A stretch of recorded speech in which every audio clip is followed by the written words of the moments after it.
There we go. Start recording. Hi, everyone. Welcome to session, fifth that I haven't uploaded yet. How is everyone? Woohoo! Great. I told you Apparently, on that. Yeah. I actually have an excuse. This morning I was like, you know what? I have YouTube videos on my own channel and this channel I need to upload. I'm going to do that at work. I'll usually just take my laptop and then remote into my home computer and do it because I don't work. But I forgot my backpack at home because I was super sleepy and tired this morning, so I had to pilfer some desktop to work today. Buddy. Oh, it was a hectic moment this morning, I'll tell you that. Mm-hmm. So, would anyone like to give a recap? I only see 2 gold stars, so plenty of opportunity. Does Amelia have one of those stars? Let me check. Amelia does have one of those, so 3 gold stars. Okay, so then I'll step back and let someone else do it. So basically, Rhea and Ross are the only ones that don't have gold stars because half these are not real people. Shala can't give recaps. I mean, she could, but That would just be me. Charlotte should give me her inspiration. Yeah, she probably would. So I can give the recap. Sure. So Aras goes into the study where everybody is enjoying refreshments and smoking items, and just basically word vomits her entire life story. Starting from her new questions about her parents and their motivations, and ending up until meeting Robin. Then we continue to talk about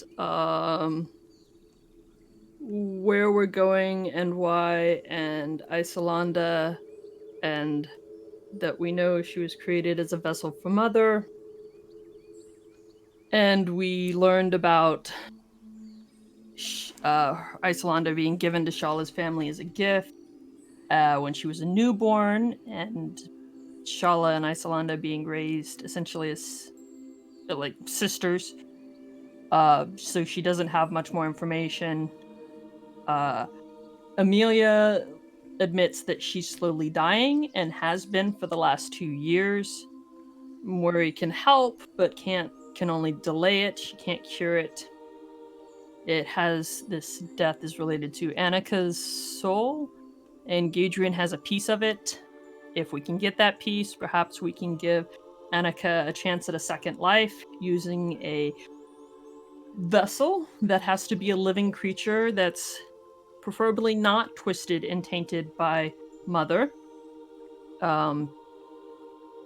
Mori gives Ross explains her new adopted family history, including living grandparents and her sibling Mallow, and explains that she thought Mallow was dead up until 3 weeks ago.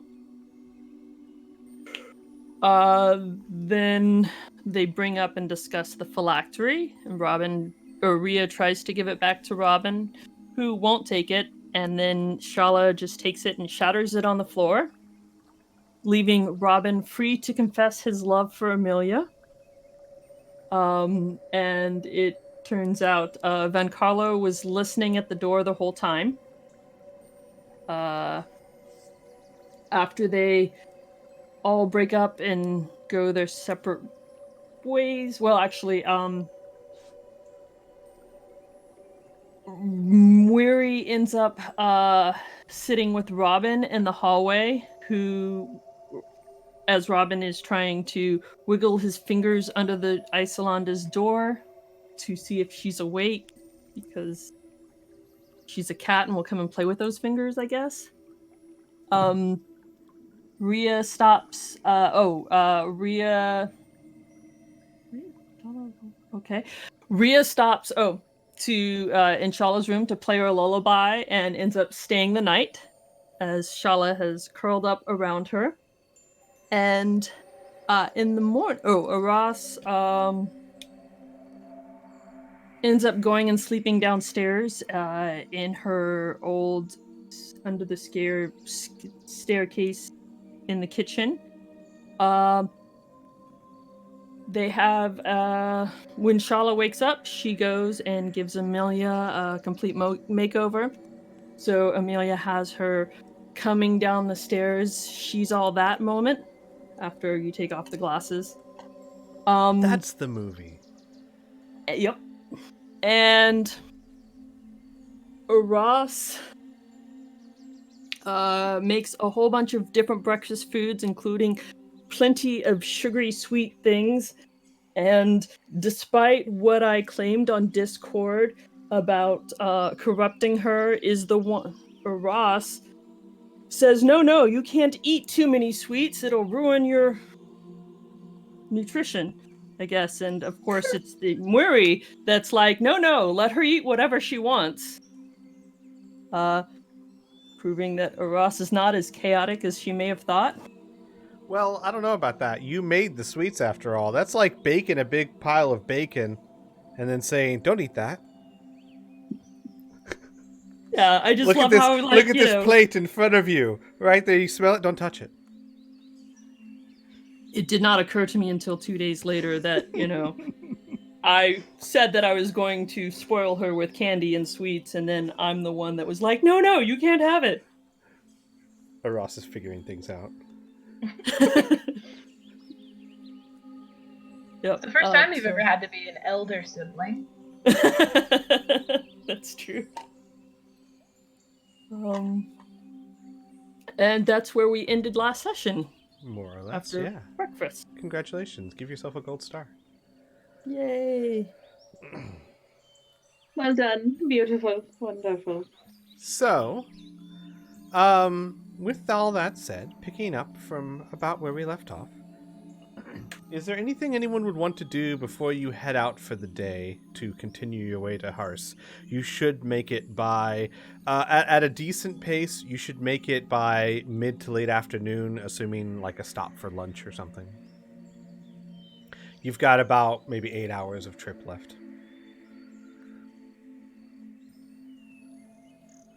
So, before you step out of the mansion, anything, or should we push ahead to there? At the breakfast table, Mary will make an offer. She is planning to write a long letter to Cressida to update her on everything that's happened. She's planning on sending this via Majenko, but she extends an offer to Rhea especially, but pretty much everybody. If there's anybody in town you want a letter given to, she will offer to have Majenko take it back to Corvosa. So, Rhea, if you want to get in touch with your fam. Yeah. She would probably, she doesn't want to take up too much time, would very quickly just write out a letter, to her mom I want to. Sorry, I should have stipulated this. She is planning on having Baboom do this with illusory script, so just in case. Alright. Just in case.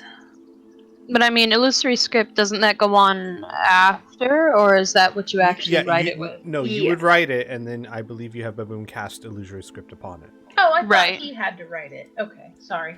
I don't know. Let me I check. mean, it can be either one. Like, you can put illusory script over top something, or you can just straight up write it in illusory script. If you do it over top, then if it's dispelled, then whatever is there is shown. But okay, so the way the spell is written, I mean, Blue, you're right. The way the spell is written, it looks like you have to write it. But given that Baboon is all about services, right? I am fine, since it doesn't break the game, unless fellow DMs somehow think it would, to say that you could write something and then pay him to cast illusory script upon it to change it. Okay. Fellow DMs, you don't see a problem with that, right? I don't see how that's going to break the game. Not in this case, no. Okay. Cut to like book 6 where I'm like, fuck, I never should have made that rule. All right, so yeah, we can say that Baboon can do that. Okay, cool. All right. I've completely So forgotten what I was saying. you were saying that you were going to write to your family. Yeah. So a very quick letter to her mom about just what's happened so far at the end to cause them to leave Corvosa, and since Claire already knows pretty much just where they're headed, and yeah. Gotcha. Yeah.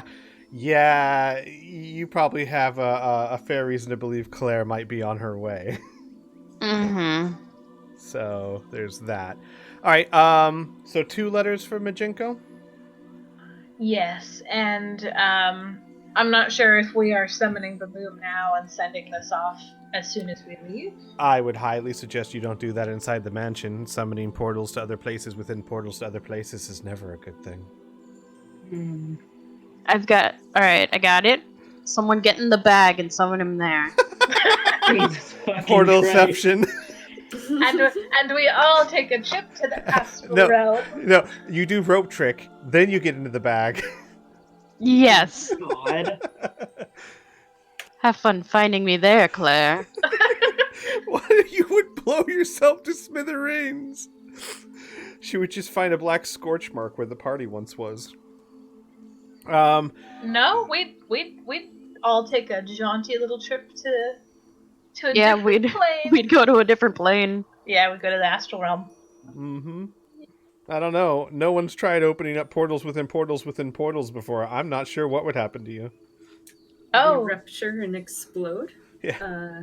And you create appear a portal. somewhere. You appear somewhere in a hellmouth who is very confused. You tear a hole into SpongeBob's universe. Oh god. Doesn't it break a hole to the astral realm? Well, it does. does. See, Open and gaping and terrible. it does if you do like if you try and open a portal within a bag of holding or something like that. It's actually just bringing a bag of holding into, I think, any other extra dimensional space. I think it's the act of making an extra dimensional space in an extra dimensional Correct. space. You can actually bring a bag of holding, like for example, bring a bag of holding into the mansion with you. Otherwise, you would have all torn a portal by now. You just can't. You just can't. use it. Exactly. You You can't just touch can't. spaces. Mm-hmm. You just can't open that bag, which is a good thing to point out. Which you haven't, which is good, but better safe than sorry. Ross and probably at least Amelia and Robin have a good chance of knowing this. I won't make you guys roll for it. Don't open up the bag of holding while you're in the mansion. You can take it with you, Fair enough. just don't open it. Okay. So, anything else before you guys step out of the mansion? Yes. Yes.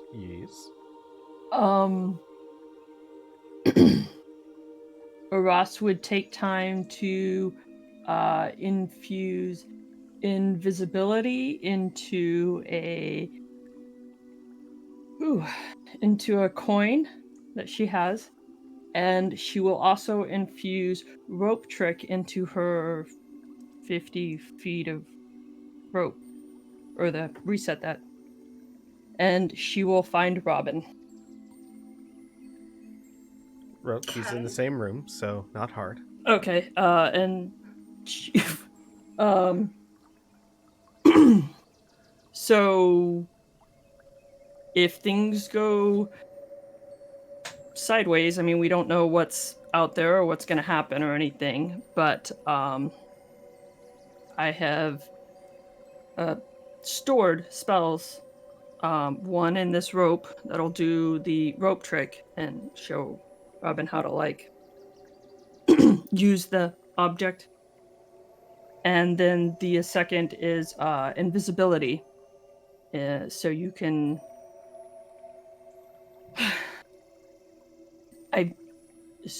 maybe we can teach Isolanda how to use this so that she can not be as obvious if things go crazy.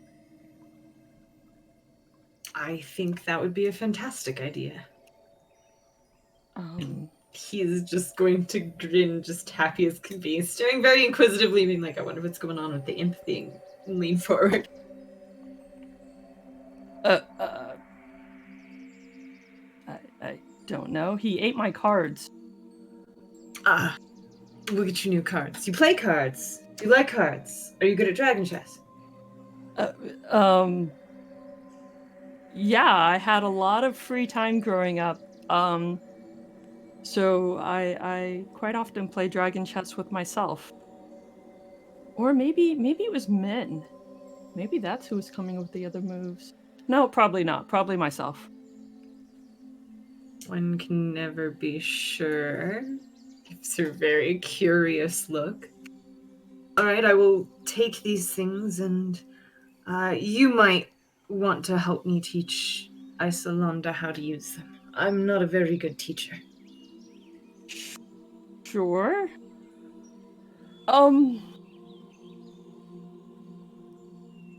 Actually, I said that wrong. I'm sorry about the invisibility. It was not. I'm not going to infuse it into a coin. I forgot. I have a case that okay. Yep. You have I'm sorry, what now? You have to like it's an eyelash enclosed in gum. So I have like a case that I can use. Oh, no. As an artificer, you cast the spell and then infuse it into any item you wish. Oh, but the item that I want to infuse it into is like a little piece of gum that I have plucked her eyelash from to help, because it's like a little nanobot thing. Sure. That is programmed to that person. Perfect. You're welcome to do that way if you want. But if you ever need to, you don't have to you have to have the components of the spells when you cast it, not when you give it to the person to use. It can be any item you wish. But I like the flavor of it. It's nice. Yeah. I totally forgot I had said that before. So you have a rope and a little case with gum and an eyelash inside. Well, I'd have to pluck her eyelash, but yes. And so then I'll just tell her if things go bad or get too scary, I want you to hold on to Robin's hand and concentrate really hard while holding this object. Concentrate really hard about being invisible. At first, when you approach her, she shies away from you, backs up in between Robin and Shala.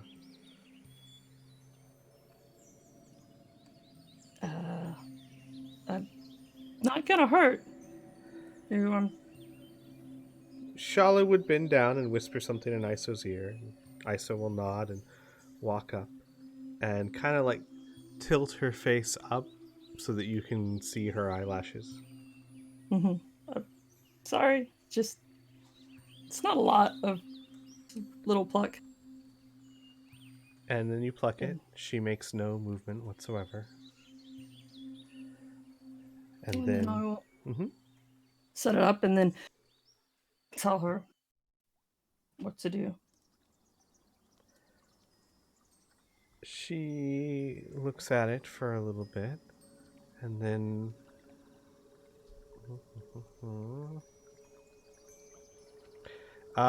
with a few words of encouragement from Shala. Oh, well, she doesn't really need that, but okay.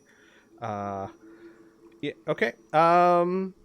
She looks at you and nods and puts the case in like a little tiny leather pouch she has on the belt of her like Roman-esque dress.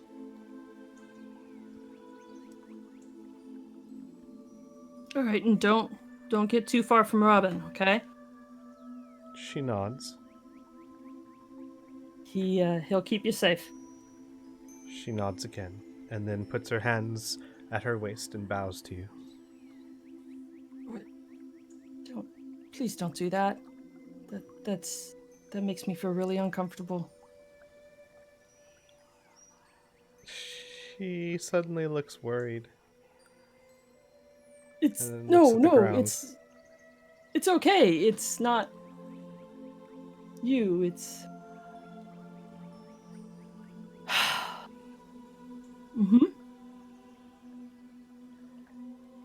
Shala will stand up and put her hand on Iso's shoulder and say, she has been doing that for as long as she can remember. It might make her feel more comfortable if we bear with it for now. She's already in a very uncomfortable and unknown place. Any sense of familiarity might help. I realized that right after I said something. It's okay. And then, standing next to Isolanda, Shala will try and catch Robin's eye. And then... Just staring down at her. He hasn't even looked at anyone else. Shala... Looks up. And then Shala will put her hands at her waist and bow to Aras, just like Iso did. Ross will bow back. Almost naturally, Robin reciprocates this and bows to Ross as well. Ross will... Quite instinctual, poor thing. I'm so sorry, Ross. You're like, don't do that. Everyone does it. But however, this does seem to make Iso look less worried.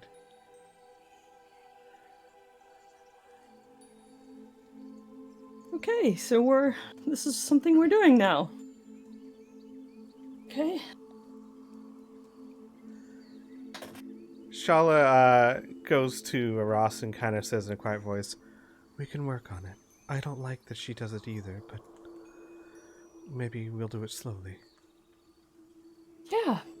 Yep. Mm-hmm. It'll be okay. Shala will put a hand on Aras's shoulder, like, like the it's gonna be okay thing. Yep. She didn't realize until being in this mansion how creepy it was to have servants and other people doing that all the time. All right. Anything else in the mansion?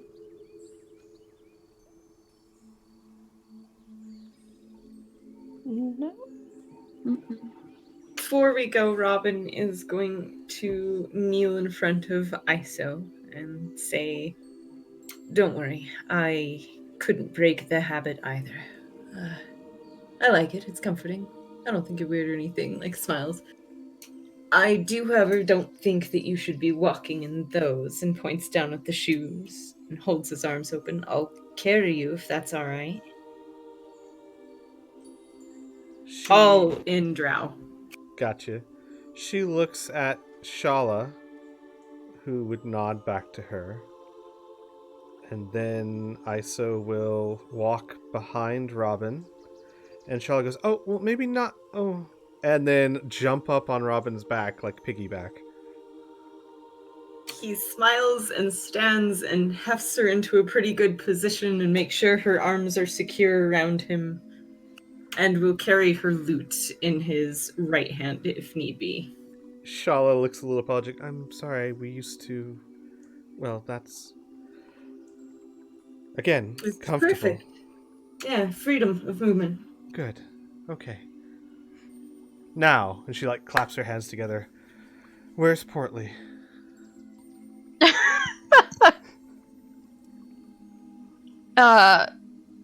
If we're still inside the mansion, I don't believe he will get out of the door. Mm-mm. So, yeah. He'll just be like, oh, I think it might be better to wait until we're outside. I'm not sure he'd be able to fit out. Right. Of course. I knew that.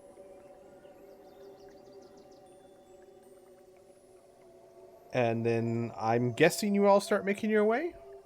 Ross is gonna actually go and get Neolandis.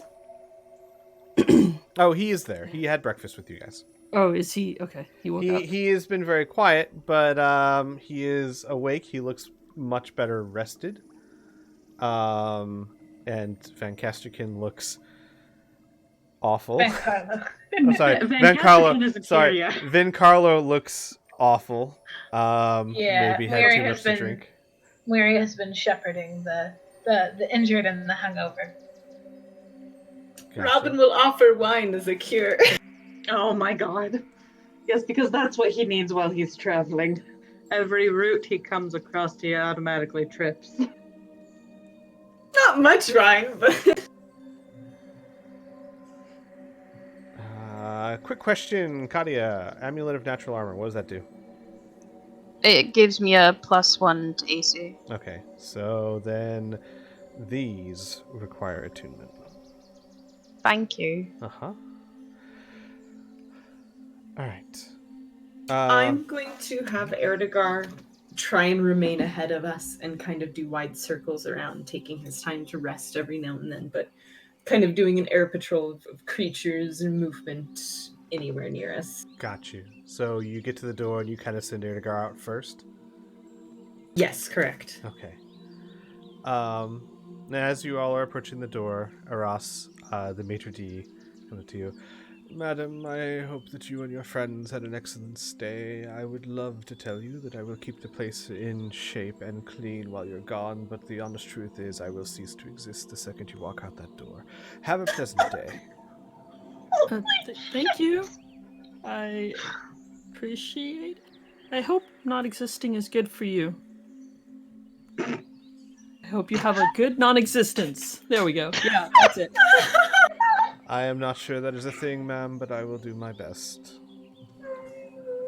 See you later.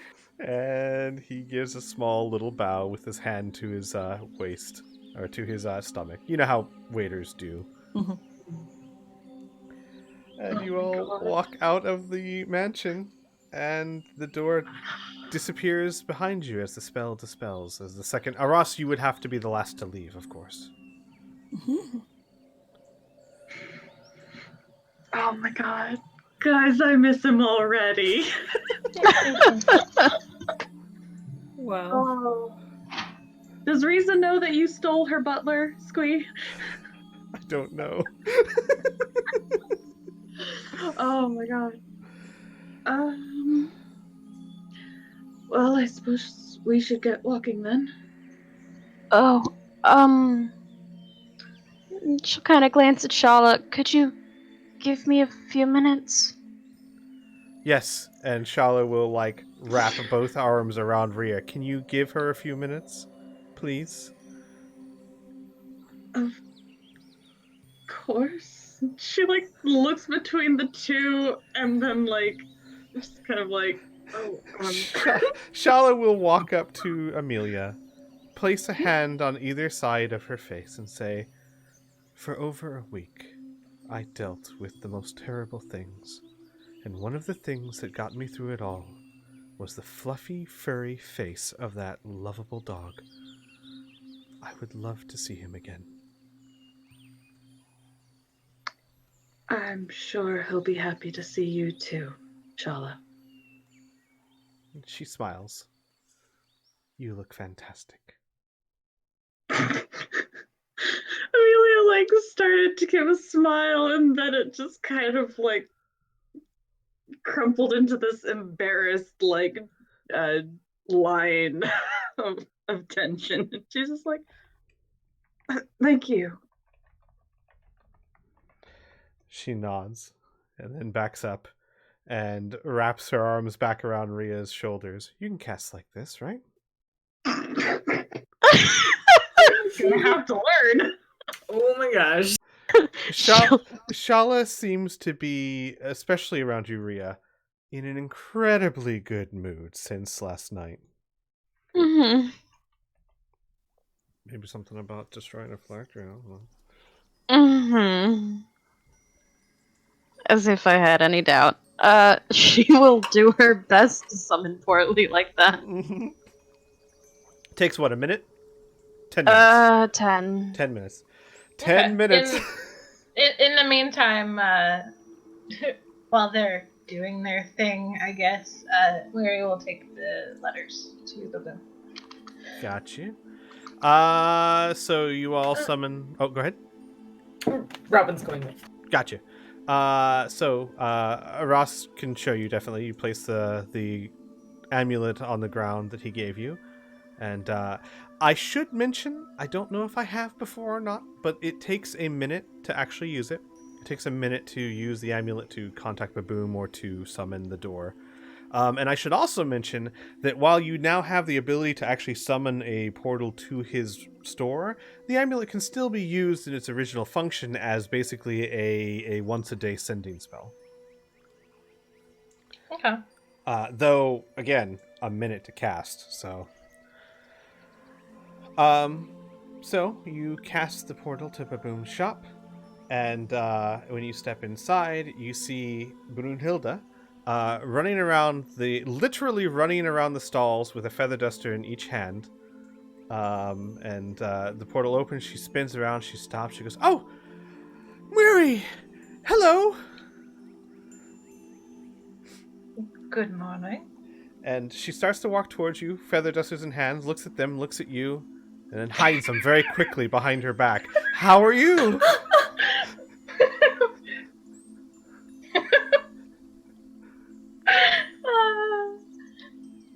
Oh boy. I'm well, thank you. Did we catch you too early? No, not at all. Well, I mean, not me. Baboon usually gets up before I do, but meditations and things. Should I call him? If you would, please. Okay. And then she turns around and starts dusting the shelves again before stopping. Whoop, and then, like, hiding it behind her and quickly walking away. Is she like walking backwards or something? Oh my god.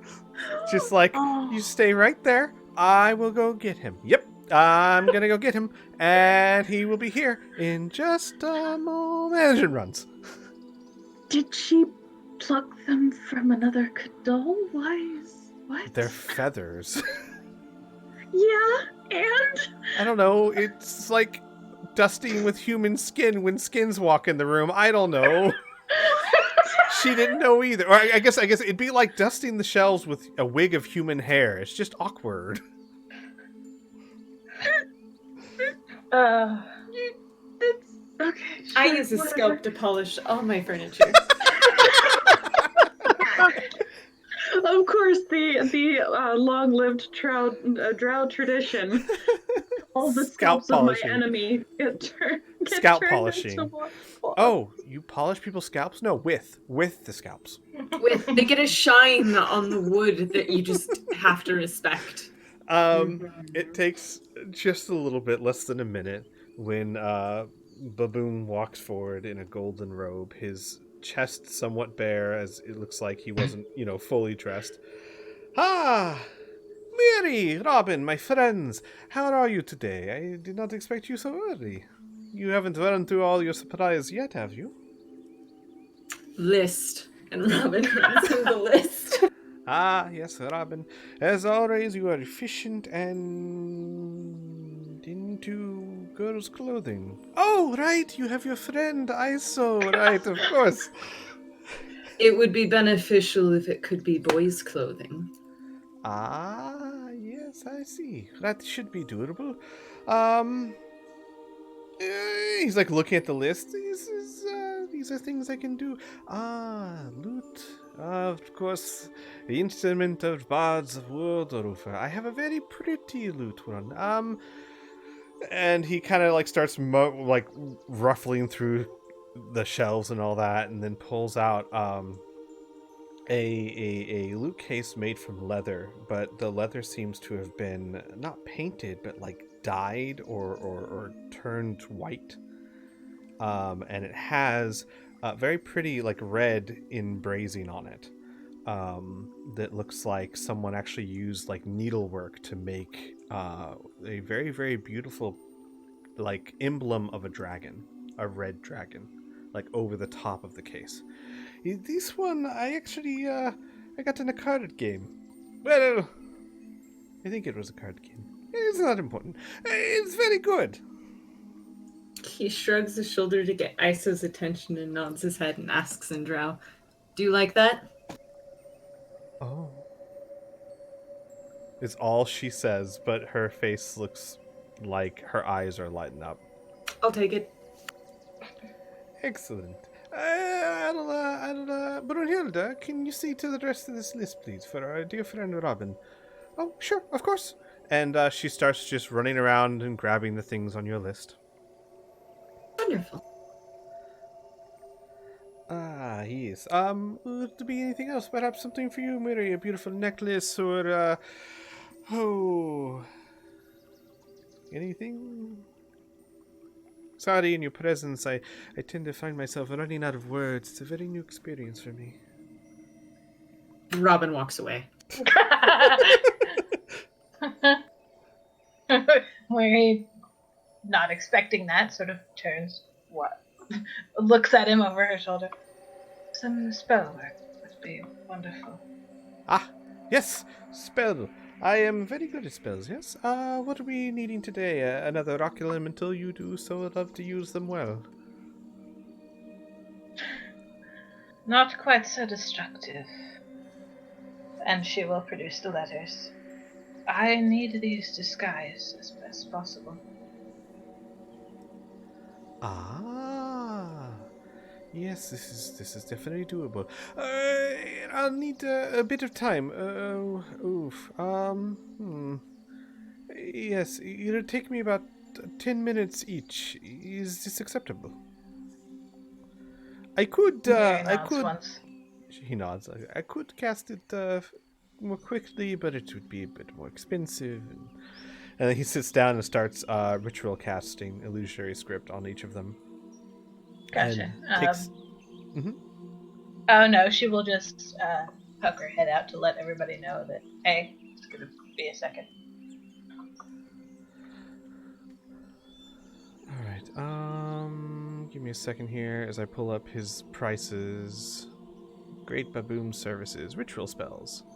10, so it'll be 20 gold for the two of them. And Robin, of course, the price I already gave you for the others. They do have. They actually have 2 more healing potions of the regular variety, and that is it, because you have already cleaned them out. So they have that plus another 2 if you choose to purchase them. Yes. Okay. Brunhilde goes, oh, I thought you might like those. We picked them up in Corvosa. They're very, oh, I'm starting to talk like Baboom. They're very hard to find these days. I appreciate it. And slip them into his bag. Baboon said they'd be important on account of your, dead condition. Raises an eyebrow and smiles at her like, really? That's what you're going to call this? She just stands there, like, with her hands behind her back, just kind of, twisting on one foot. So, that'll be 231 gold? Alright. Condition, huh? And we'll give her 231 gold. She nods. No, not that I don't understand. I once had a condition. It was a rash. It was right here. It was really bad. Though Did you just compare my state of being to your rash? She pauses. Yes? Yeah, alright.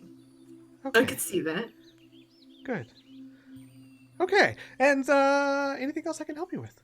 That's just well enough for today. And rolls his eyes, smiling to himself, and just is going to leap through the portal and let Miri have her As you, like, time. turn to go, she gives you a quick hug and goes, okay, have a good day.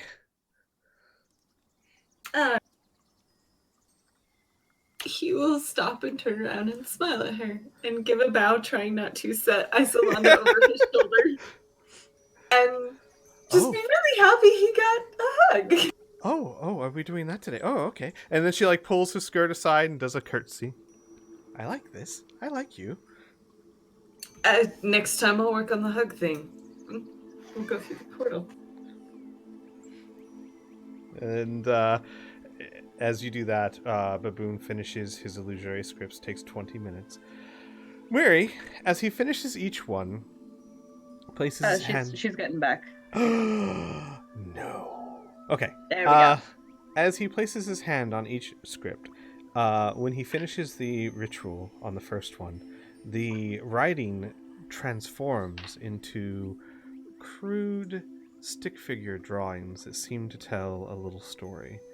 The first one, it's very easy to see that there is Baboon because it has horns and a really badly drawn robe, and Brunhilde because they have exaggerated antennas and poofy hair, but the rest is just a stick figure. It is a story that goes down the page of them cutting out something out of paper, and each little like part of the letter is a little bit more, and by the time it's done, they've cut out in paper the word Mwiri and are just holding it in between them.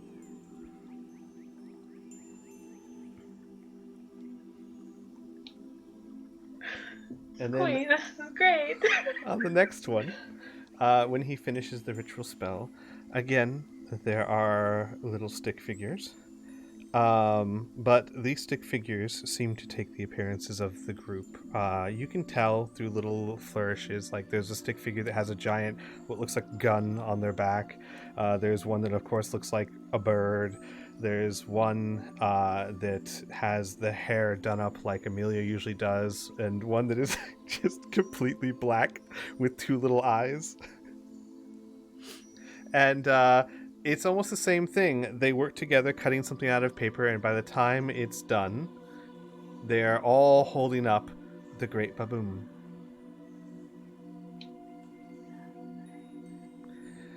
And he takes the pages and presses them into your hand and puts his hand on top of yours and says, "As always, it is my pleasure and honor to serve you. For 20 gold." She looks between him and the drawings. You have quite the imagination. Clearly you missed your calling as an artist. Oh, I wouldn't be so sure of that. But in any case, I am pleased that you would like it.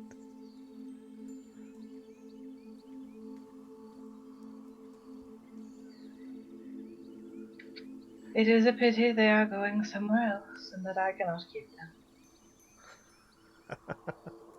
Well, perhaps next time you come, I'll have to make something for you then. Well, I suppose. How are the others faring? Last time you were here, everyone looked a bit worse for wear, and I know you've been through much. I have gained an extra child I was not expecting. Yes. But the one who was lost has been returned, and that takes a great weight from my heart. Yes, I'm very sorry I was not there at the end. I would have stood next to you to face Camille. But I fear I gave you a better service protecting her. Thank you. And Baboon, still with his hand on top of yours, starts fingering the ring on your hand. Do not forget your promise. I was not there for Camille. Please do not make me suffer through that twice.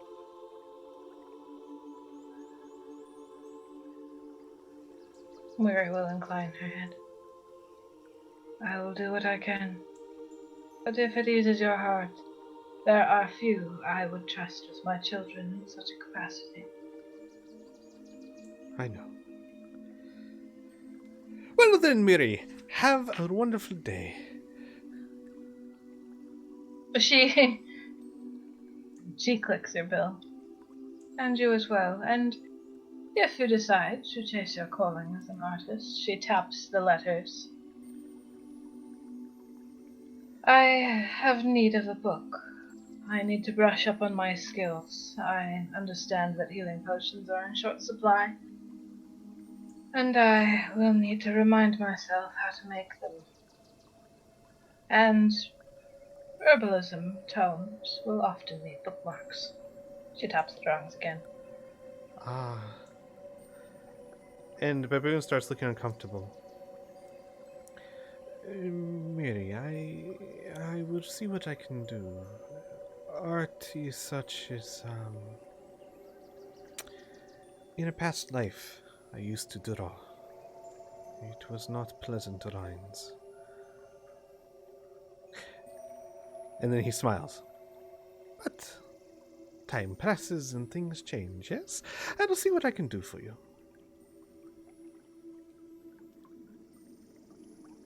She watches him very quietly. Do only what you can.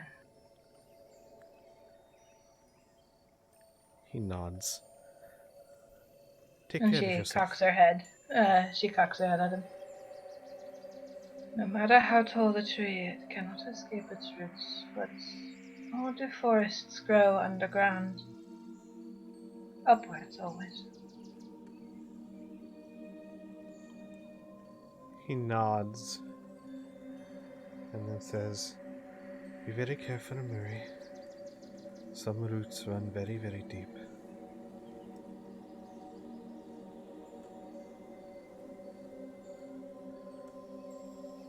Then he kind of smiles widely. Roll me an insight check.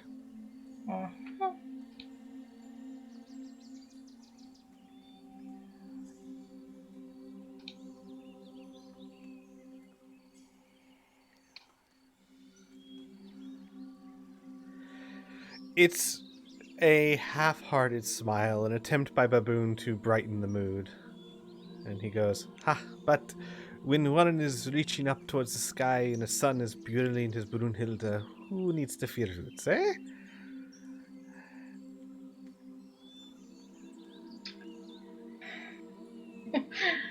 She pats his hand. May the light always find you, Babu, when you need it most. He nods. Well, your time is almost up, I'm afraid. But if you ever need anything that can wait till tomorrow, you know where to find me. Of course. And then he will walk you to the door. Gotcha. She will probably hug Brunhilde as she goes, and then step out to join the rest. And behind you, the portal shuts. By that time, Portly, some time ago, has appeared. Rhea, the second Portly is summoned. Shala just throws herself at Portly, burying herself in his big fur, and starts giving him scritches.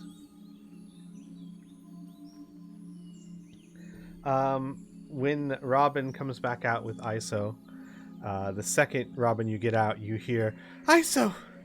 ISO, look!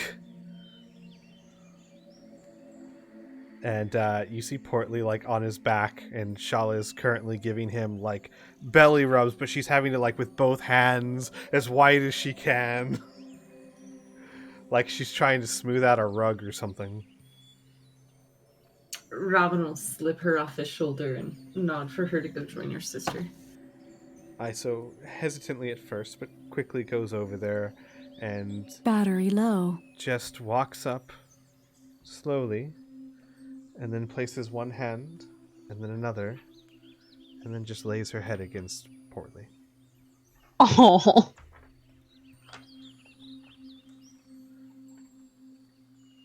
And hang on a second while I plug in my headphones. Charging battery.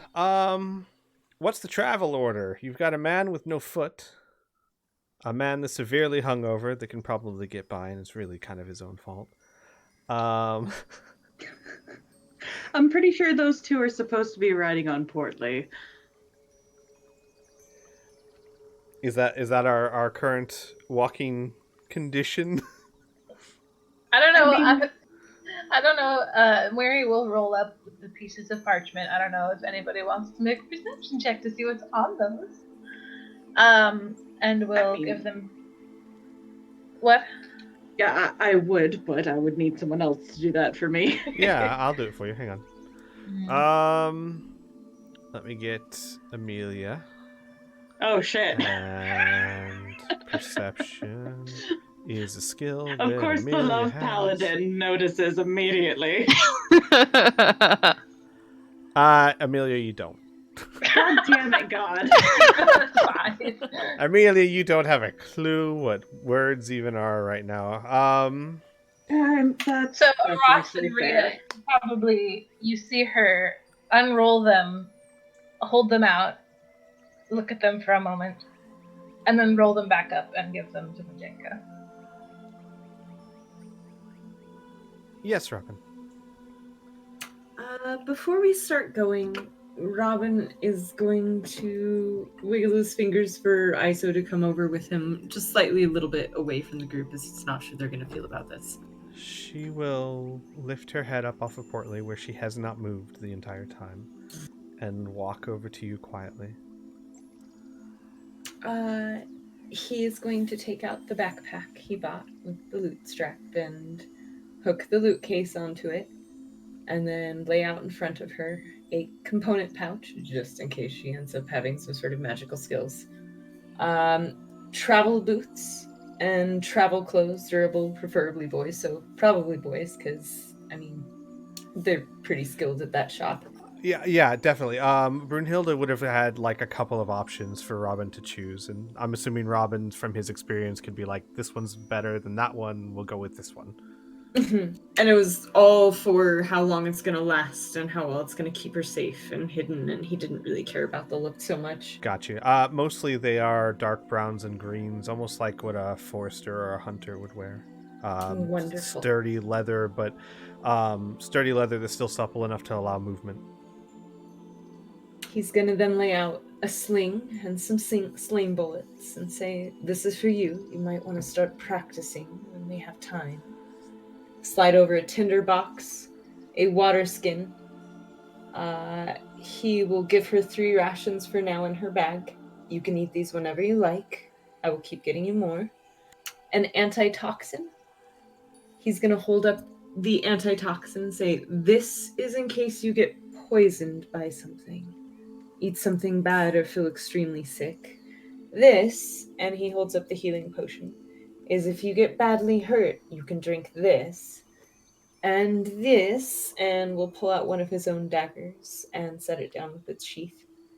"You can stab someone with this. Just be careful not to hurt yourself." And he'll put it all in the bag, and he'll put the bag on his shoulder and say, "I'll carry this for you as long as you're riding. It all belongs to you, including this," and he will put his black hooded cloak on her that he cut. And he's going to add 10 gold to her bag. Okay. So, a few things happen. Mhm. She looks at all of this and then looks back and forth between Shala and you and starts going over and feeling the clothes. Almost as if she's never seen or felt this before. And then she starts undressing to start wearing them. And like Shala starts like walking over like, "Oh, no. And she goes, Robin, can I borrow a cloak or something?" Yeah, he'll stand in front and just hold his cloak out and turn his back. And she dresses. It takes a bit of time. Robin, you're not watching, but just from the sounds you can hear she's not familiar with these clothes. And Shala even has to say, "No, it works if you try and do one leg at a time. There you go." And then Shala will say very quietly, "I don't believe she's ever worn trousers." It'll be good to experience new things. I agree. He's just grinning. And then when she is dressed, Shala will give you back your cloak. "Thank you." And you turn around and you see her. She's now wearing the clothes. They fit fairly well. It wasn't a bad judge. And she's currently like feeling like long sleeves and long pants as if they're kind of odd. Like imagine you've done nothing but wear sleeveless shirts your whole life and now you're wearing sleeves that go down. They kind of go down to like her mid forearm, right? And she does that for a little bit, and then she give me a second here. In the blink of an eye, picks up the dagger and it disappears somewhere on her clothes. Oh, he's so proud. And then she looks at the sling and the little bolts. She hesitantly picks it up, and she seems to know what it is and what it's for. And she picks up one of the rocks and puts it in there and starts swinging it over her head. And as I rolled a 1, she then hits herself in the forehead with the sling and falls on her butt. It leaves an instant bruise, and a small trickle of blood starts going down her forehead. And she stares at you quietly with a bit of a shocked face. He approaches and offers his hand to help her up. She takes it and stands up. He uses the edge of his cloak and he will wipe the blood a little bit and then prestidigitate her forehead. And Still hurt? she nods. You'll get better. She nods again, and then takes a few steps back and starts trying to swing the sling again. This time, she slings it and lets it go, and the rock flies at a tree and hits it. It's very clear that she may have used this or seen it used, and she can do okay in a pinch, but she's not proficient with it. Would you feel more comfortable with a bow? She looks at you and shakes her head, and then, blink of an eye, a dagger's in her hand, and then again, roll me a perception check because you're staring at her. Mm-hmm. And anyone else who's watching can roll a perception check as well.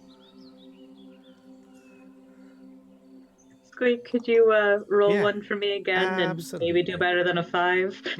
I could yes to the first. We'll see on the second. What the fuck, guys?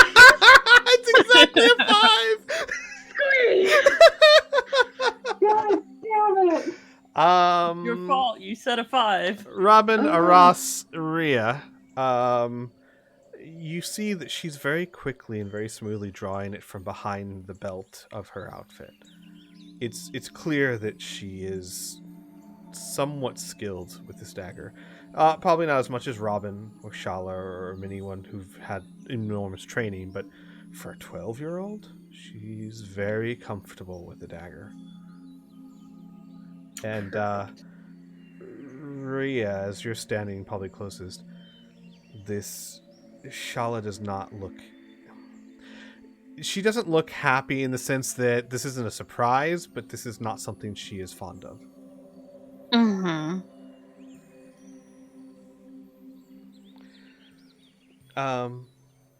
Then, after that, and she'll put the sling away and put the bullets in a pouch. She'll look at the component pouch and look up at Robin and look a little confused and point to it and say, "Why?" Just in case you find yourself needing it. You never know when magic can manifest, and he shrugs. You might be able to help someone if they need something. She nods and carefully picks it up and ties it to her belt. And then takes the loot case and is the loot in it? Did Robin put the loot? Okay. Yes. And puts it around her shoulder on her back in a smooth motion. And then walks around behind Robin. Crouches. And gets back up on his back. Alright. Gives everyone thumbs up.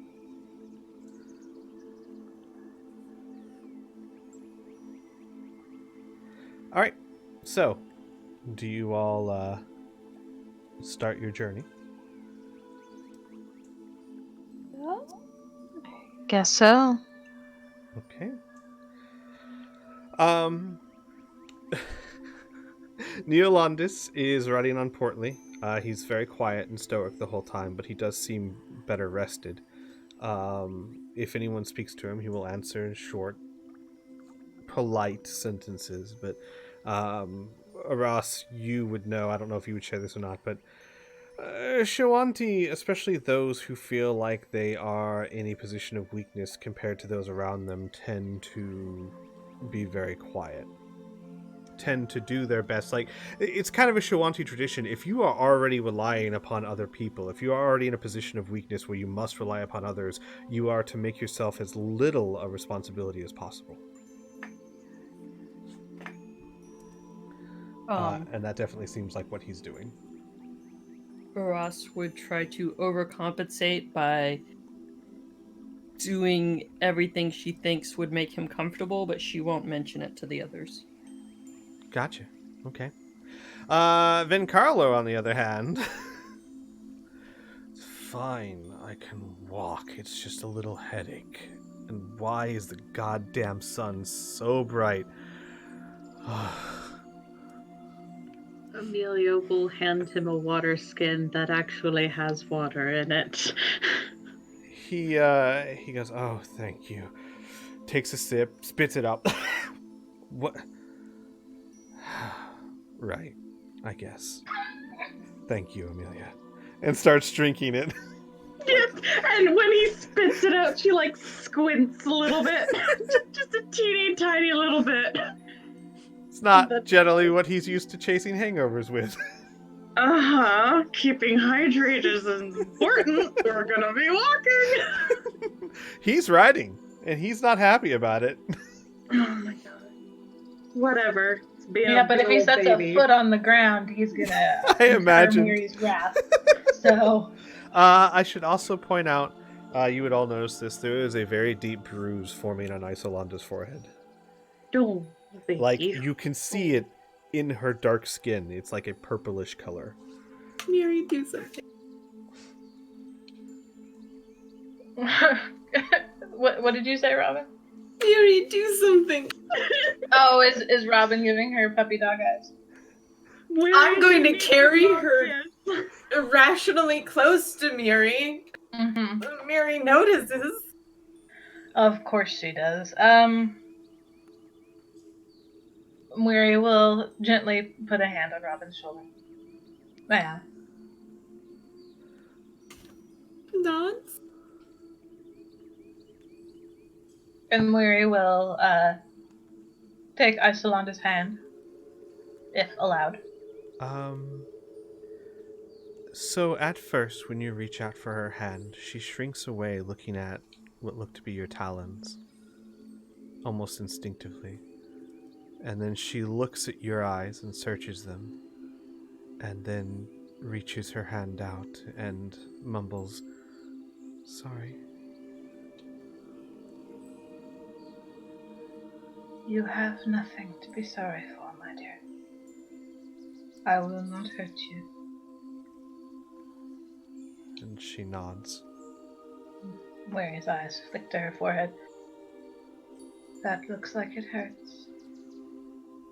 She looks down. Deserved. Mary shakes her head. You do not deserve pain, in whatever form it comes. Mary, roll me an insight check. Robin, you as well. You're right there.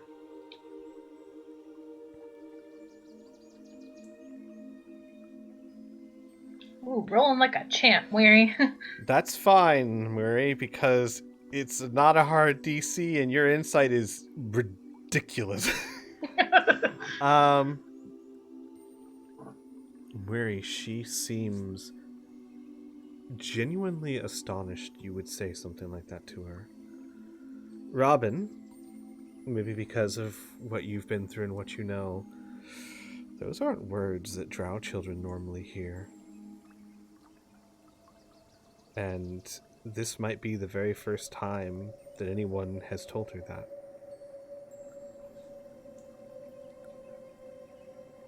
Rob is just gonna keep his stupid drow mouth shut and not say the bad things he tends to say. Hope you already got this.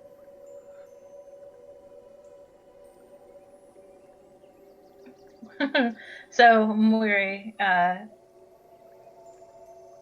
is quiet for a moment as Isolanda seems to absorb this.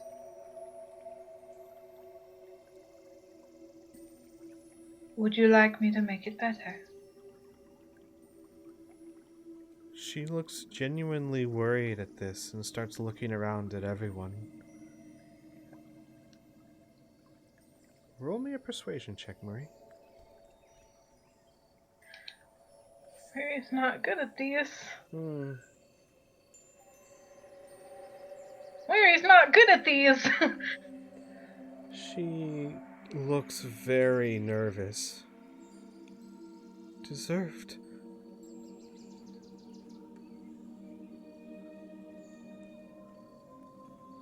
Moiri shakes her head again. You do not deserve pain. She puts her hand over her forehead. Deserved. Failed.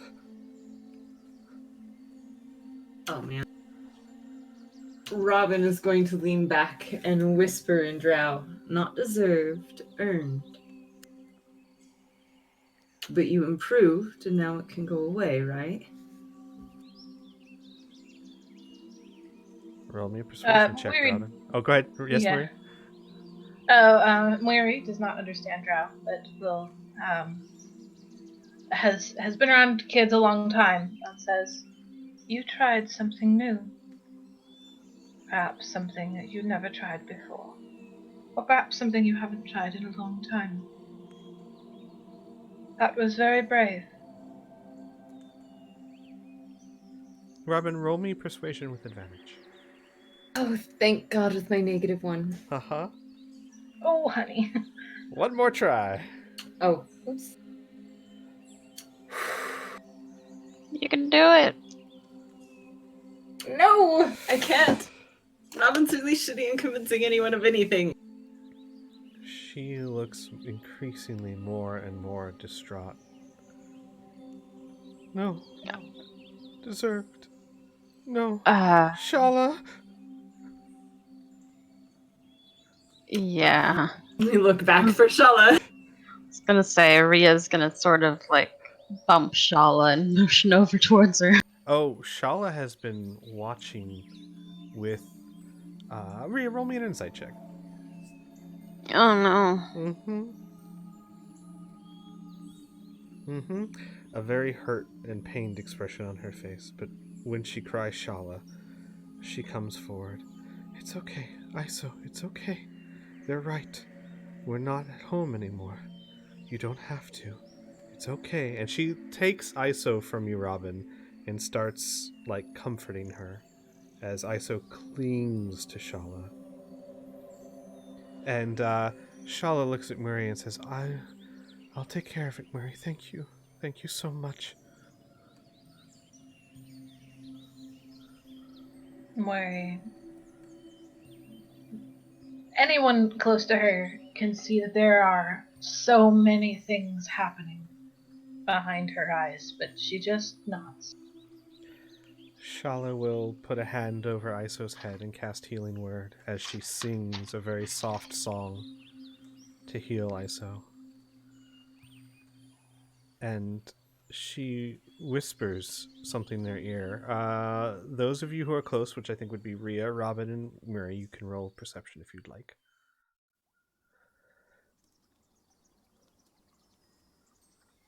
I've used up all my good rolls. Uh-huh.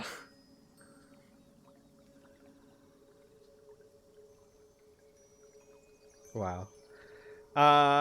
Murray, you hear Shala say very, very softly, I'm so sorry. I'm so sorry, Iso.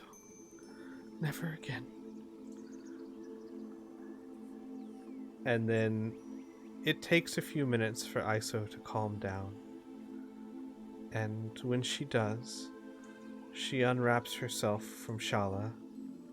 And as Iso unwraps herself from Shala, like, she holds onto her hand, and then with one hand, and then walks back over to Robin and attempts to climb back on his back, still holding Shala's hand.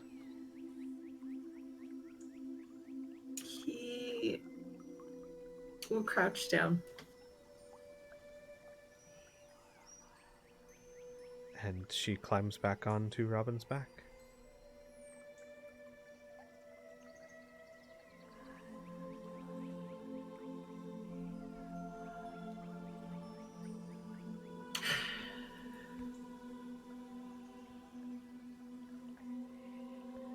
Just a sweet little girl.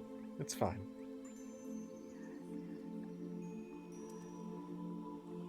So, you all continue on your way. Rhea, Shala's hand is being confiscated, so I'm assuming will walk close as well. Mm-hmm. Robin, you feel Iso gripping you tighter than she did before.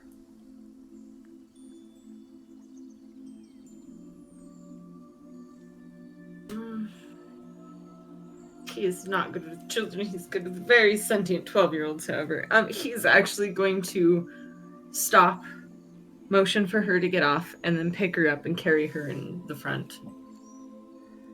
Just so he can have that hugging capability while they walk, and she could look over the shoulder and watch Shala and Rhea, basically. Oh god, alright.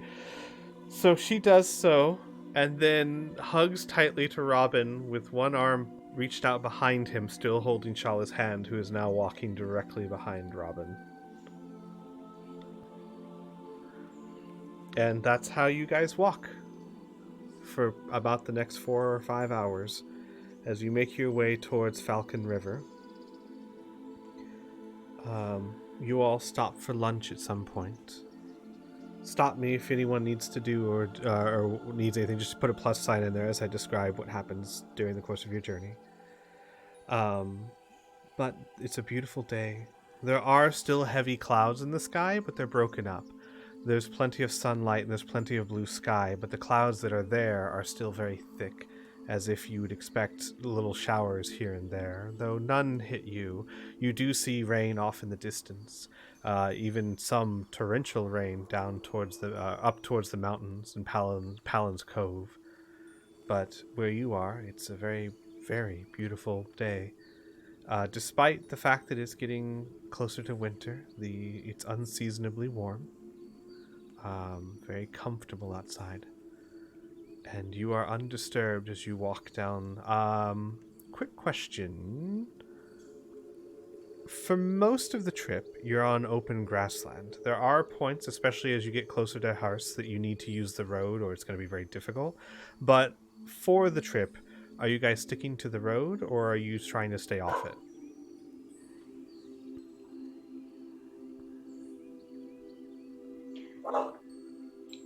My vote is off the road a little bit. Yeah. Maybe off the road some? Sure. Yes. Would it be safe on the road? Do we think it's safe on the road? Yeah. What was the path that Amelia took when she went with Triana and her mom? The road. You took the road. Okay. The thing to understand about this world in general is that Corvosa's reach is not very far. It extends to basically its walls. Once you get outside of Corvosa, on average, usually, there's not much Corvosa can do. Now, they can be incredibly motivated at this point. But when you were leading Triana to Hars with Vencarlo, once you guys got this far, you didn't have much to fear because Corvosa's reach did not extend this far. Mm-hmm. Amelia would essentially let everyone know that much, but would add the caveat of, however, that was for someone who was set up as a murderer. This is perhaps something more extreme. trying not to look at ISO. Robin looks directly at Shala when he talks. I feel, in my opinion, we should stay on the road because we'd move faster. If we go in the trees, we're going to slow down and have to deal with animals. I'd rather for speed right now and distance than trying to sneak. Shala would nod. And if something does come, we'll have a better chance of seeing them, I suppose.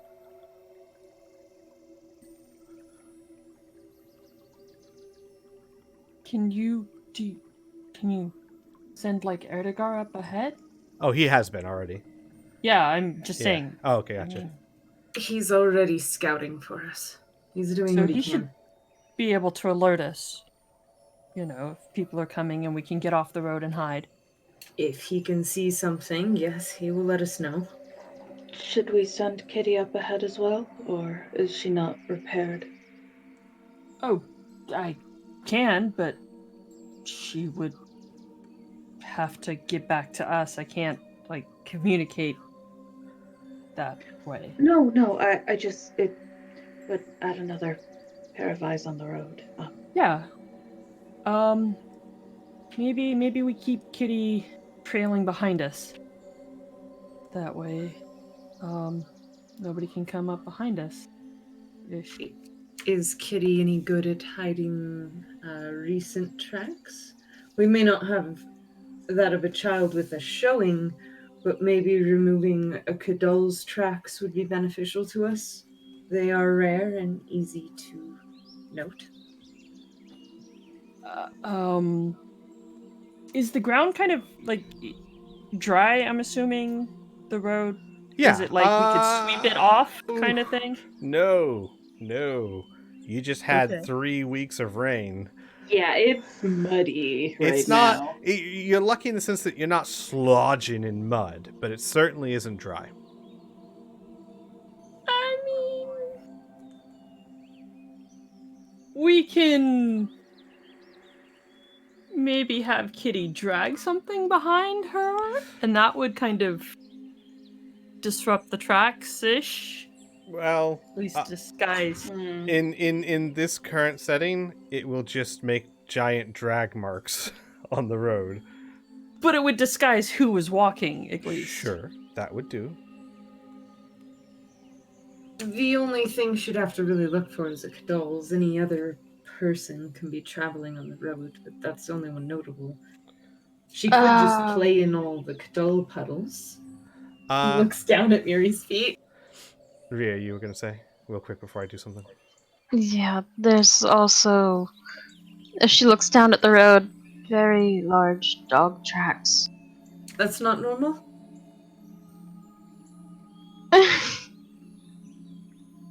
Does anybody have any more rope? As you say Not that, the- Iso suddenly looks up and over to her right, as if staring at the sky. Nope.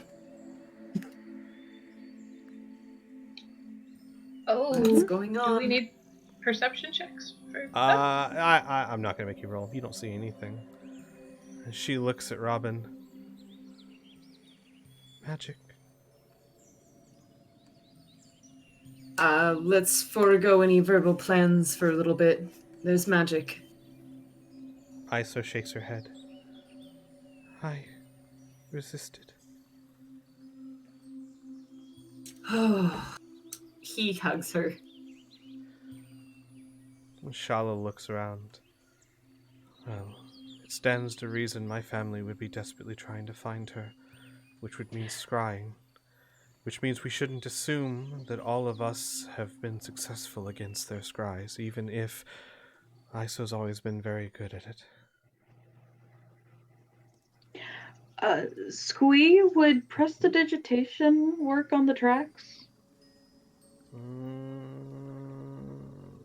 Oh! Robin can mold earth. Oh, that would definitely work. Oh, button. Go forth then. Yeah, I was just about to say, I would say no on the prestidigitation simply because there is a cantrip specifically for that. But you have it, so there you go.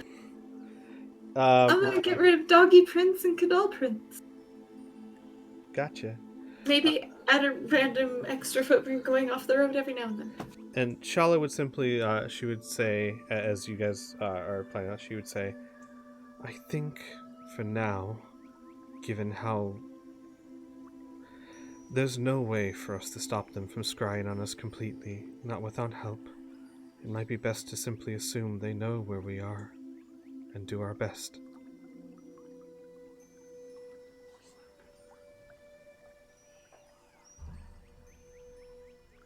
And then she kind of shrugs and says in a quieter tone, Camille was not the best at using it. Oh, that's not concerning. Amelia would nod. Then we should probably move faster and pick up the pace. So, for the next few hours, you guys continue to approach Harsey, unstopped by any encounters. You travel down the road. You haven't seen a single soul, not a wagon, not a farmer. A few farms off in the distance here and there, but no people to speak of. Until it's getting late afternoon, and you're probably less than an hour from Hars, probably a few miles out. You're walking down the road. It's become much more wooded as you get closer to Falcon River, as the land turns more from prairie to forest. And as you're walking down the road, I would like to know, what type of order do you guys have? Who's walking where on what, when, where? Ross and Kitty are in the back. Mm-hmm. Since Amelia's already gone this route, she'll probably be up in the front. Okay. Mary will, if possible, try to walk where it is most solid, or walk in front of the group and let them go over her tracks. Gotcha. So we'll say Murray is up with Amelia. Robin, you'd have to be towards the back to do Mold Earth, right? What's the range on Mold Earth? Let me click and see if it tells me that somehow. No, it doesn't, so let me look it up really quick. Yeah, I got it. Right here. 30 feet. Oh, so you could be like in the middle of the group and still cast it behind you. So you could be where you'd like. He's going to try and stay near Shala and Ria just so she feels comfortable. Gotcha. So we'll say you guys are in front of Aras and Kitty. Portly is in front of you guys, and Amelia and Murray are in front of Portly. Sound like good order? Yes. Gotcha. Yeah, sounds good. You guys are walking on the road. And Amelia and Murray, I'm not going to make you roll for this, it's hard to miss. As you walk, as you approach about 30 feet off, you see a very large tree has fallen across the road.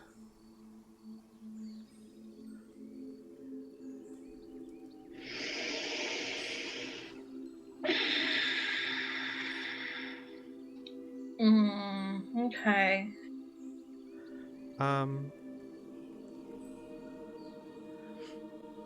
Sorry, looking at things real quick here. Hmm. And all of a sudden, still about 30 feet out, well, yeah, about 30 feet out from the tree, you hear, "Oh, I know, what have we here, eh?" And from the tree steps forward a man who's wearing somewhat dingy chainmail shirt. It's got a few holes in the rings. It definitely looks old. He's got leather pants, but again, they've got a few tears in them here and there. His hair's cropped short, but doesn't look like it was done by someone skilled, more like it was done with a dagger. His face has stubble on it. And he has what looks to be a short sword in his belt. "Weary lost travelers making their way to Harsey. Well, I don't blame you. Coming from the way you're coming, probably coming from that old Quavosa. Here it's hard times over there, something about a plague. Well, today is your lucky day, travelers. See this log over here?" And he puts his foot up on it. "This here was a trap. See, there be bandits all over this area. Nasty men, trying to pick off travelers such as yourselves, good folk just trying to get by.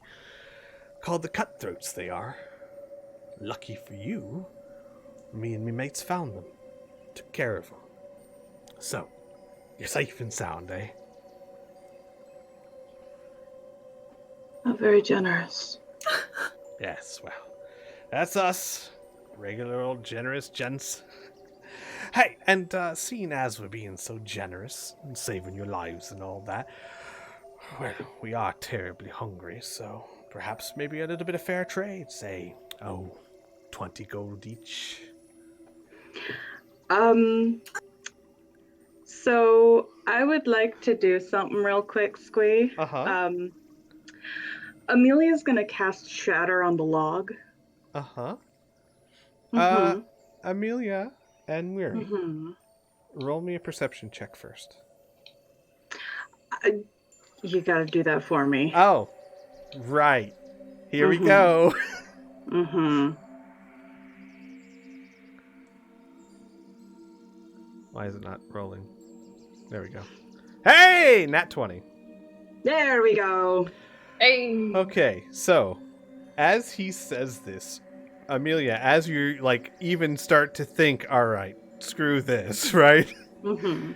You see up above him from the branches a flash of light, and it looks like to both of you like a chain of some kind is whipping back and forth down closer and closer to him. Amelia and Murray, you both look up and you see a figure in brown leather with some sort of mask over their face dangling this chain as it's winding its way down. And as he finishes his words, the chain catches him and pulls tight, and this figure jumps off the branch using its weight to pull him up into the air, and he goes, "Hey, what the? Hi!" Holy shit. Yeah, no, she's still gonna cast Shatter on the log. Okay. Just to blow it to smithereens, You if she can. do realize that would get both of them, yes? Can she go far enough down away from them? Sure, or maybe you could shatter it away. That would work. Mm-hmm. Away from them. Yeah, go ahead. Yeah. Quick. Oh, right. Hang on a second. I believe it's a dex save, which it's a log, so Yeah, I'm just gonna roll the damage I here. And I know. believe it's double damage because it's a log. because it's an inanimate object, yes. Alright, so it's hang on.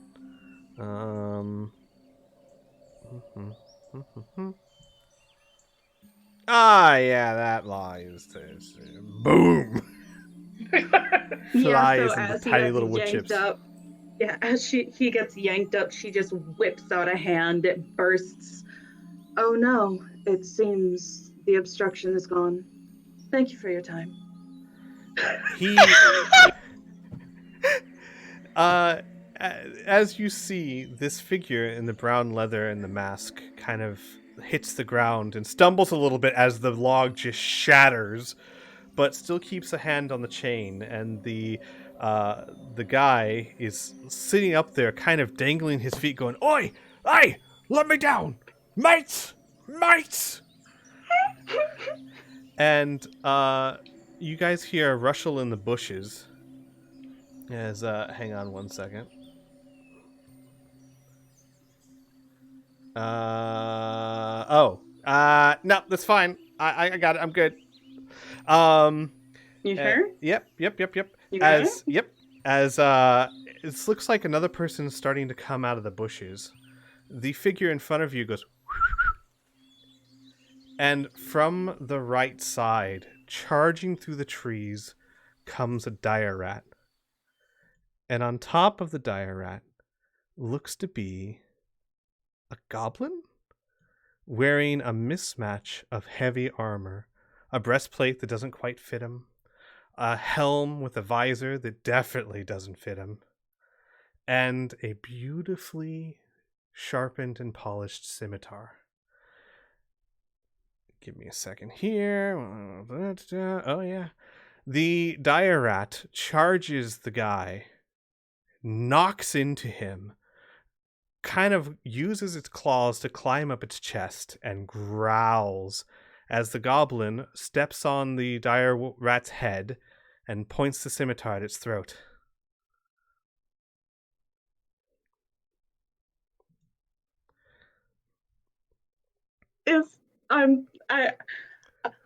I know the answer, but I have to ask, are these two figures familiar? Definitely the dire rat and Flack. How could you not know Flack and I'm just saying. Toby and Flack? You would never forget them. That's fair. So as he points the scimitar, she'll go, "Good to see you, Flack and Toby." Give me a second here.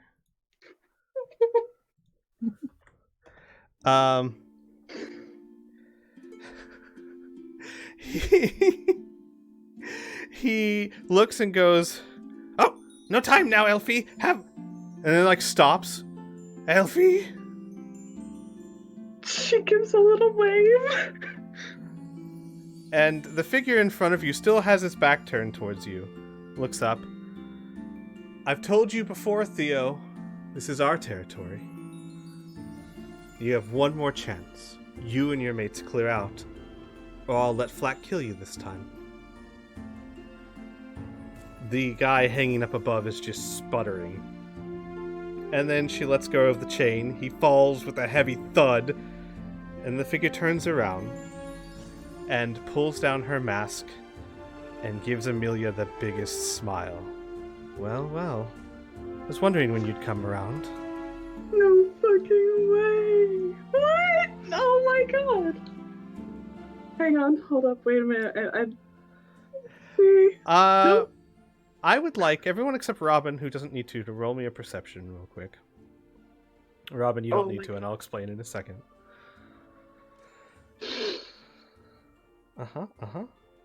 Is Amelia allowed to go hug her? Yes, she absolutely is. As I roll another perception check for you. Hang on. Please. Okay. So Amelia, Weary, Rhea, and Robin. There are some very unsubtle similarities between the way Triana Sabor was dressed and the way Blackjack dresses. Different colors, to be sure, but definitely a familiarity there. Cool, awesome. Amelia's gonna run over and hug her sister. Triana hugs you tightly. What are you doing here? I didn't expect to see you for months. I wasn't exactly expecting it either, but it's fine. We're just coming out of the city and...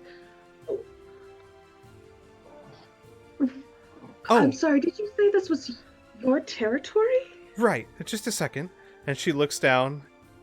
I'm sorry, Theo, I forgot all about you. You can go now. And she, whips the chain and it kind of unravels from around him. And Theo kind of stands up and walks a few steps off and then just runs. Over to the side, you still see Toby and Flack on this scimitar that blades the guy's throat. And Flack says, "You're lucky. Used to, Flack would slit your throat. Slit your throat. Slightly slit your throat. But Flack Knight now. Knights don't kill. So lucky you. You get to live." And then Flack stabs him in the thigh very deeply.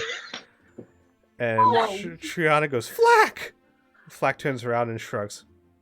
"Knights don't not stab." Amelia, barely holding back a smile. I mean, he's not wrong. She just kind of sighs. And Toby, backs up, still growling, and the second guy starts limping off, following his companion, Theo. And then Flack just looks very proud of himself, standing there with mismatched armor and a helm that half sits on his football head. Oh my god. Amelia's gonna go over and give him a hug as well and pet Toby. Elfie! Good to see you. And Toby starts like nuzzling against you. As always, the only dire rat you've ever seen looks very clean and preened. Mm-hmm. I'm glad to see that you're all safe. There's a little question mark tacked on to the end as she looks back at Brianna. Oh, right. And she kind of looks down at herself and she's like wrapping up a silver chain. Long story. Explain when we get to the house? There's a house now? Oh, yes. Didn't we tell you? We've moved No. in with Vincarlo's friend. Ah. Right, let's get moving, shall we? Oh, right, and she kind of turns to Shala and Rhea. Shala, Rhea, this is, Triana, my sister. Did anyone ever tell Shala about Triana? I don't remember. Ooh, shit. I don't think so. I don't think I don't anyone think ever so. told Rhea about it. Yeah, I don't think so. Yeah. I mean, you guys Nope. mentioned, I think, Ross. No, I don't think Ross mentioned No. Triana in the Nope. recap. Yeah. No. She did not. Yeah. She intentionally left out certain pieces. Shala's eyes widen at the saying sister. And she looks at Rhea like, did you know? Rhea's also just as surprised. Like seeing the shocked looks on her face. To be fair, we only knew oh gods, how many weeks ago?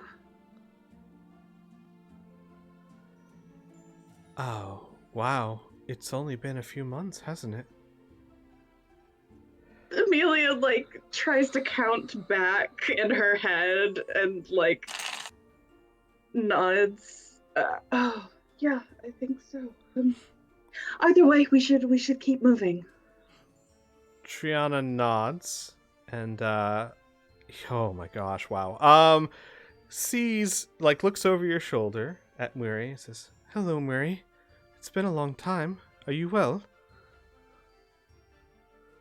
As well as I can be, and it is very good to see you again, my dear. She nods, and then she looks past and sees the giant dog and Vincarlo sitting on top of it, and literally runs, takes a hop skip, and jumps onto Portly and just wraps arms around Vincarlo.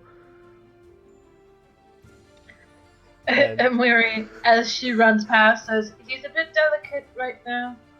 Actually, Ah, she runs and gets him in a chokehold and says, "Hey there, old timer. Good to see you." And Vincarlo's just like, all right, Starlin, all right, got it. Good to see you too. What are you doing in that foolish getup? And with that, Triana stops and kind of blushes. Right. We should really get going. I can explain that later. And she slides back down. Amelia just nods and starts gesturing for everyone to get going.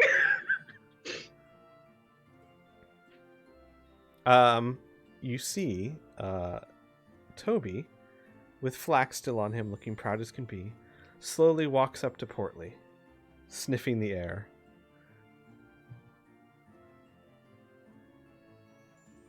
Portly sniffs back, and then licks Toby on the nose, because it's Portly. And then Toby backs up, wrinkles her nose, and then does a little skip and walks underneath Portly's legs, and so that her head is under Portly's. Amazing. And Triana, as you all start walking again,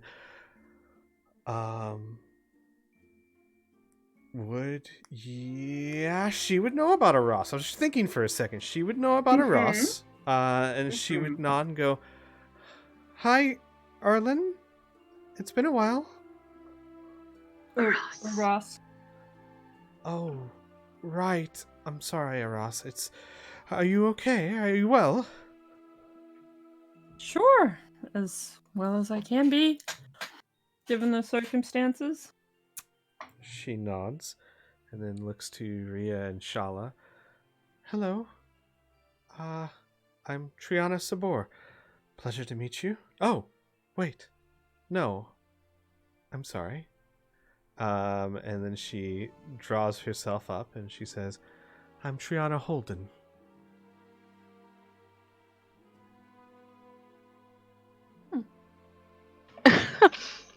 Ria smiles and nods at her. Rio Morphia, it's nice to meet you. And then Shala goes, Shala Valentine. Pleasure. A Valentine? Oh, God. And, like, her eyes light up. Oh my boy. gosh. No, I've seen you. I've seen you play the violin. How? And she just looks at Amelia like, what? As a fellow bard. But it's like meeting Mhm. a celebrity of your craft. Yeah, she just kind of like makes a motion of we'll explain later. Right, I completely forgot. Sorry, Robin as well. This is my sister. Oh. Hello, Robin.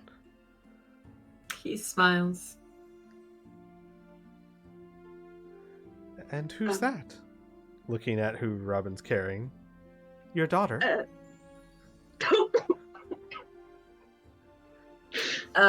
No, it's her sister. Points to Shala. Looks at Shala. Looks back at Iso. Okay, right? Sure. Well, we should get you guys off the road. Theo's harmless, really, when you stand up to him, but, well, Flack did stab a man, and they might not like that, so yeah, maybe we should get going. And then you just hear from under Portly, nice stab!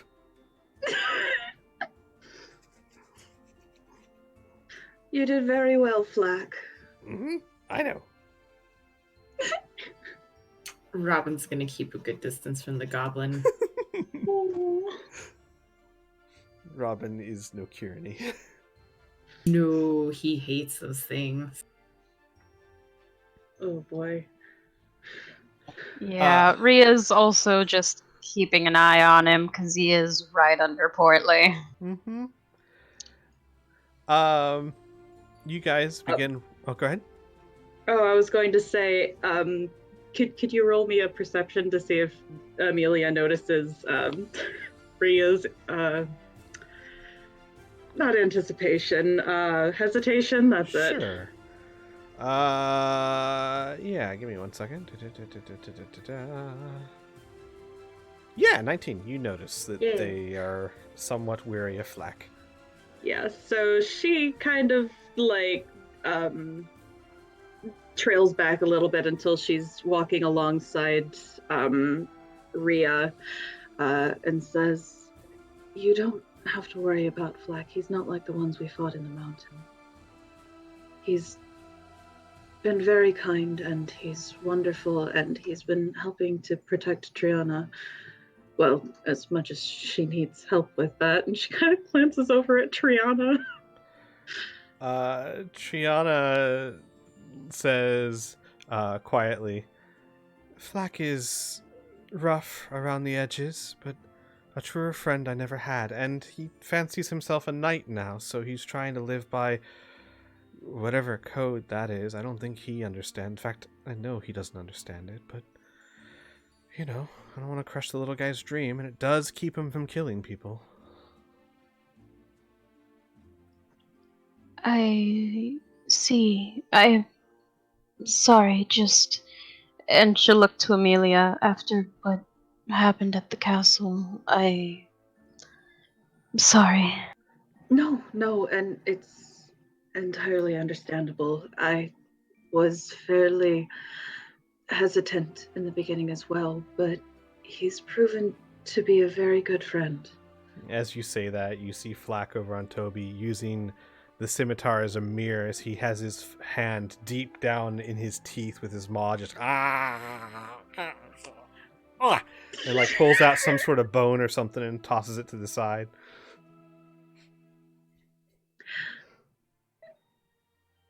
He's an acquired taste.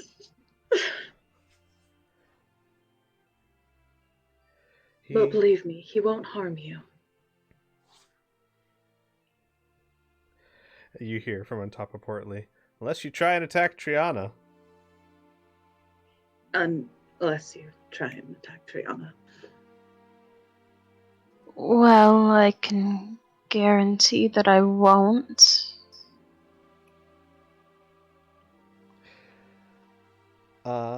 So you guys continue your way, and as you are walking to what Triana says is Blackbird Ranch, and Vincarlo nods and goes, so you moved in with the old bat, eh? And then he looks at Murray and says, Jason Edriel, a good friend of mine. Triana and her mother have been staying with him. It's the safest places I can find.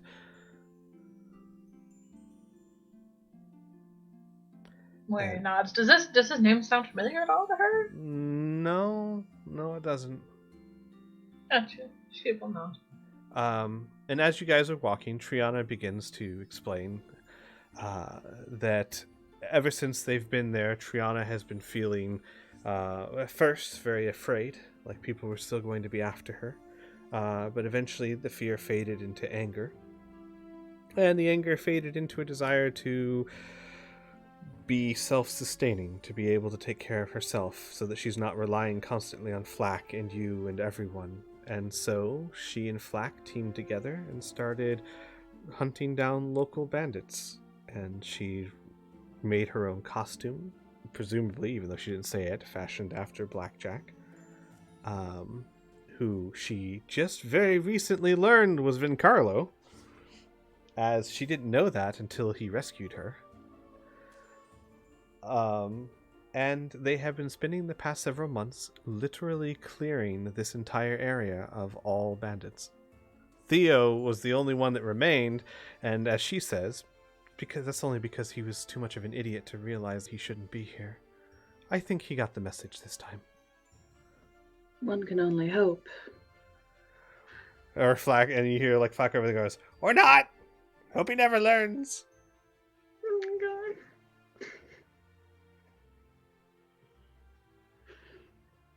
And the time it takes to tell that tale, you guys are able to get to a small, looks like a ranch that sits on the outside of Harse Village. Harse Village itself is not very big. It has one main road, several houses. It looks like a general store. Maybe 50 or 60 people population total. It's a farming village. But on the outside, there's a ranch, and it sits comfortably in a cleft on the, of two low hills and topped with small copses of fir trees. And as you approach it, a barrel-chested man comes out with a woman in her middle ages and 3 sons and 2 daughters. And he calls out, Triana, you've brought guests, I see. Friends of yours? And Vincarlo goes, Jansen, your old codger. Still kicking, huh? Jansen goes, Vincarlo! I thought you'd be a walking corpse by now. Under her breath, he almost was. And Vincarlo gets off of Portly, and the two embrace forearms and clap each other on the shoulders. And Vincarlo turns around. My friends, I would like to introduce you to the only other surviving member of the Blackbird, sorry, my mind just faltered. The Blackbird Adventuring Party, Jansen Edriel. Jansen nods, and Vincarlo starts introducing everyone to him. I'll save the time of doing it one by one, but you guys can note if you do anything in particular, as Jansen simply nods his head to each of you.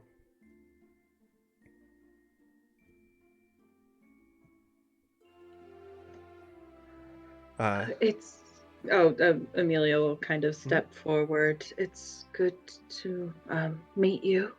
Thank you for taking care of my family. Ah, then you must be the sister they've been talking about so much. And he'll grasp not your hand, but your forearm in a very firm shake. Amelia, was it? Or Annika? I'm a little confused.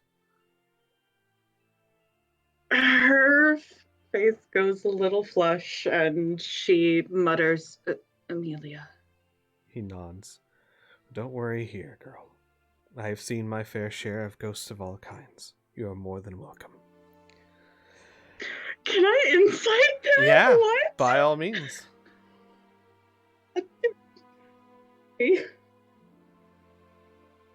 Oh yeah, hang on. How about I start asking you, can you insight for me? Oh boy, Amelia. Oh, fuck me. Yeah, he's hard to read. He's just got this smile on his face. He seems friendly. Though from behind you, you will hear Vencarlo say, back in my younger days, before taking up certain jobs, Jansen and I and several of our friends used to be an adventuring party, much like yourselves. Got into all kinds of trouble, mostly his fault. And Jansen says, don't you go blaming that stuff on me. It's clear they are very old friends. Mm-hmm. Jansen reacts a bit oddly to Robin, but tilts his head forward, nods, and goes, you must be Robin. He squints and nods, and then squints over at Vencarlo. Vencarlo just gives you like a helpless shrug. He's an old friend. We write letters to each other, pen pals, that kind of thing. How could I not tell him about the drow I met that I thought was me and almost killed each other over? It was a good story. I'm sorry, what? I'm at a disadvantage. He nods very politely at Jensen. And then scowls back over at Vencarlo and like points at his eyes and points at Vencarlo. Vencarlo is currently looking at Amelia. What, Robin didn't tell you that? Oh yeah, when we first met we almost killed each other. I thought he was betraying me. It's fine. We cleared it up after what? 3-4 minutes? Then had a beer. He thinks everyone looks like him. Vencarlo laughs at that. You're stealing my look. Oh my God. And Jansen's wife says, well, don't have them all stand out here. Bring them inside. And you are all ushered into a fairly large and comfortable farmhouse. It's clear that Jansen either has, well, he has a large family. I mean, he has a wife and 3 sons and 2 daughters, but this house seems to be bigger than that. And Triana, arm linked with Amelia, says as you're walking through, Jansen's wife once told me that when Jansen built a house, he wanted to build a house that was big enough to accommodate any size family they had. Well, I think they fell a bit short of the mark because they haven't filled it up yet. Oh. All right. About how old are these kids? The 3 sons look to be like in descending order from around 18 to 12ish. The daughters seem to be in the middle of there, maybe 13, 14ish. Okay. One's like 13, 14. The other one's probably 8. So the youngest one is one of the daughters. Okay. Yes, Robin. Robin wants to wait for Erdegar to make a nice circle of the area really quick before he goes inside. And then once he's inside, he wants to figure out where all the exits are. Got you. Roll me a perception. No, roll me an investigation check, Robin. Okay. He goes through a paranoid fit really quick. Mm-hmm. Do you try and do this stealthily at all, or are you just doing it?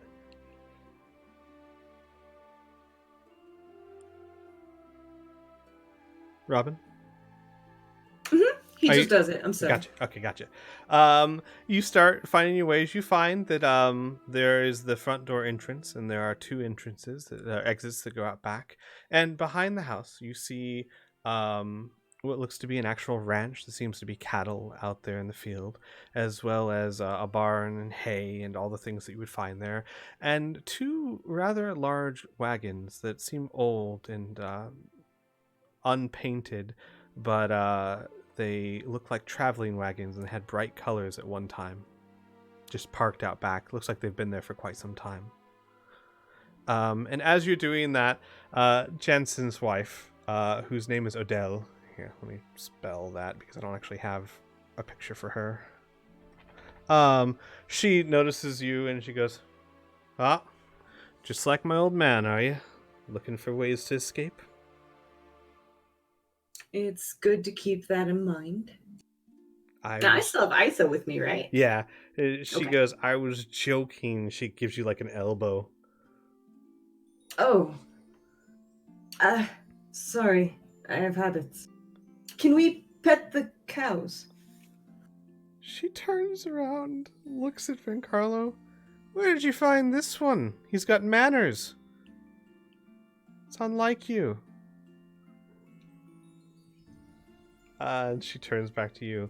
"Of course you can. They are as sweet as can be. Except for old Brute over there, the one with the horns. Don't get near him." He nods to Vencarlo, and he's gonna take ISO around to pet farm animals and enjoy herself. Gotcha. The rest of you, I assume you get settled in. Anything of note?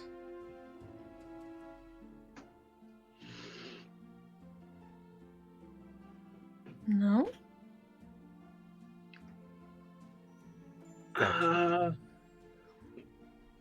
If anyone wants to roll an insight or a perception. Yeah, I can do that. Oh, Which one? yeah. Which one? Insight, sure. For what? For noticing something about Amelia right now. Boy. Oh! I thought you No. wanted me. I thought you were subtly hinting that I should roll for you. No. I mean, if Triona wants that one, then Jesus Christ. Yeah, we'll give that to Right Triana. there. I mean, Oras would be keeping an eye on Amelia, but clearly doesn't pick up anything. Right. Rhea knows all. Yes, Rhea knows all. Mary knows most. Yeah, as Robin walks off, Amelia is watching him but trying not to be obvious, but keeps like glancing at him, and she's been like kind of like reaching up and touching her face.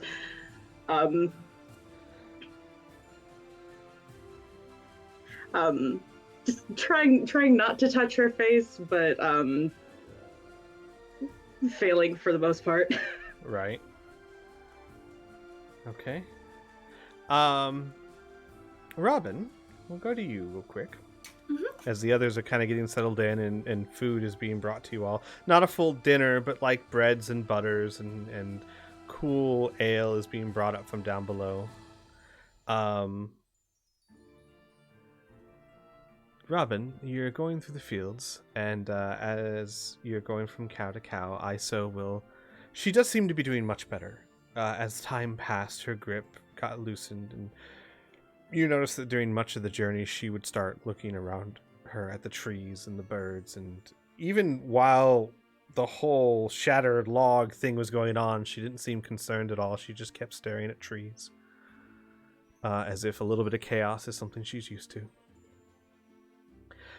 In this case, when you get close to cows, she's a little hesitant, but she will reach out and pat them, each one.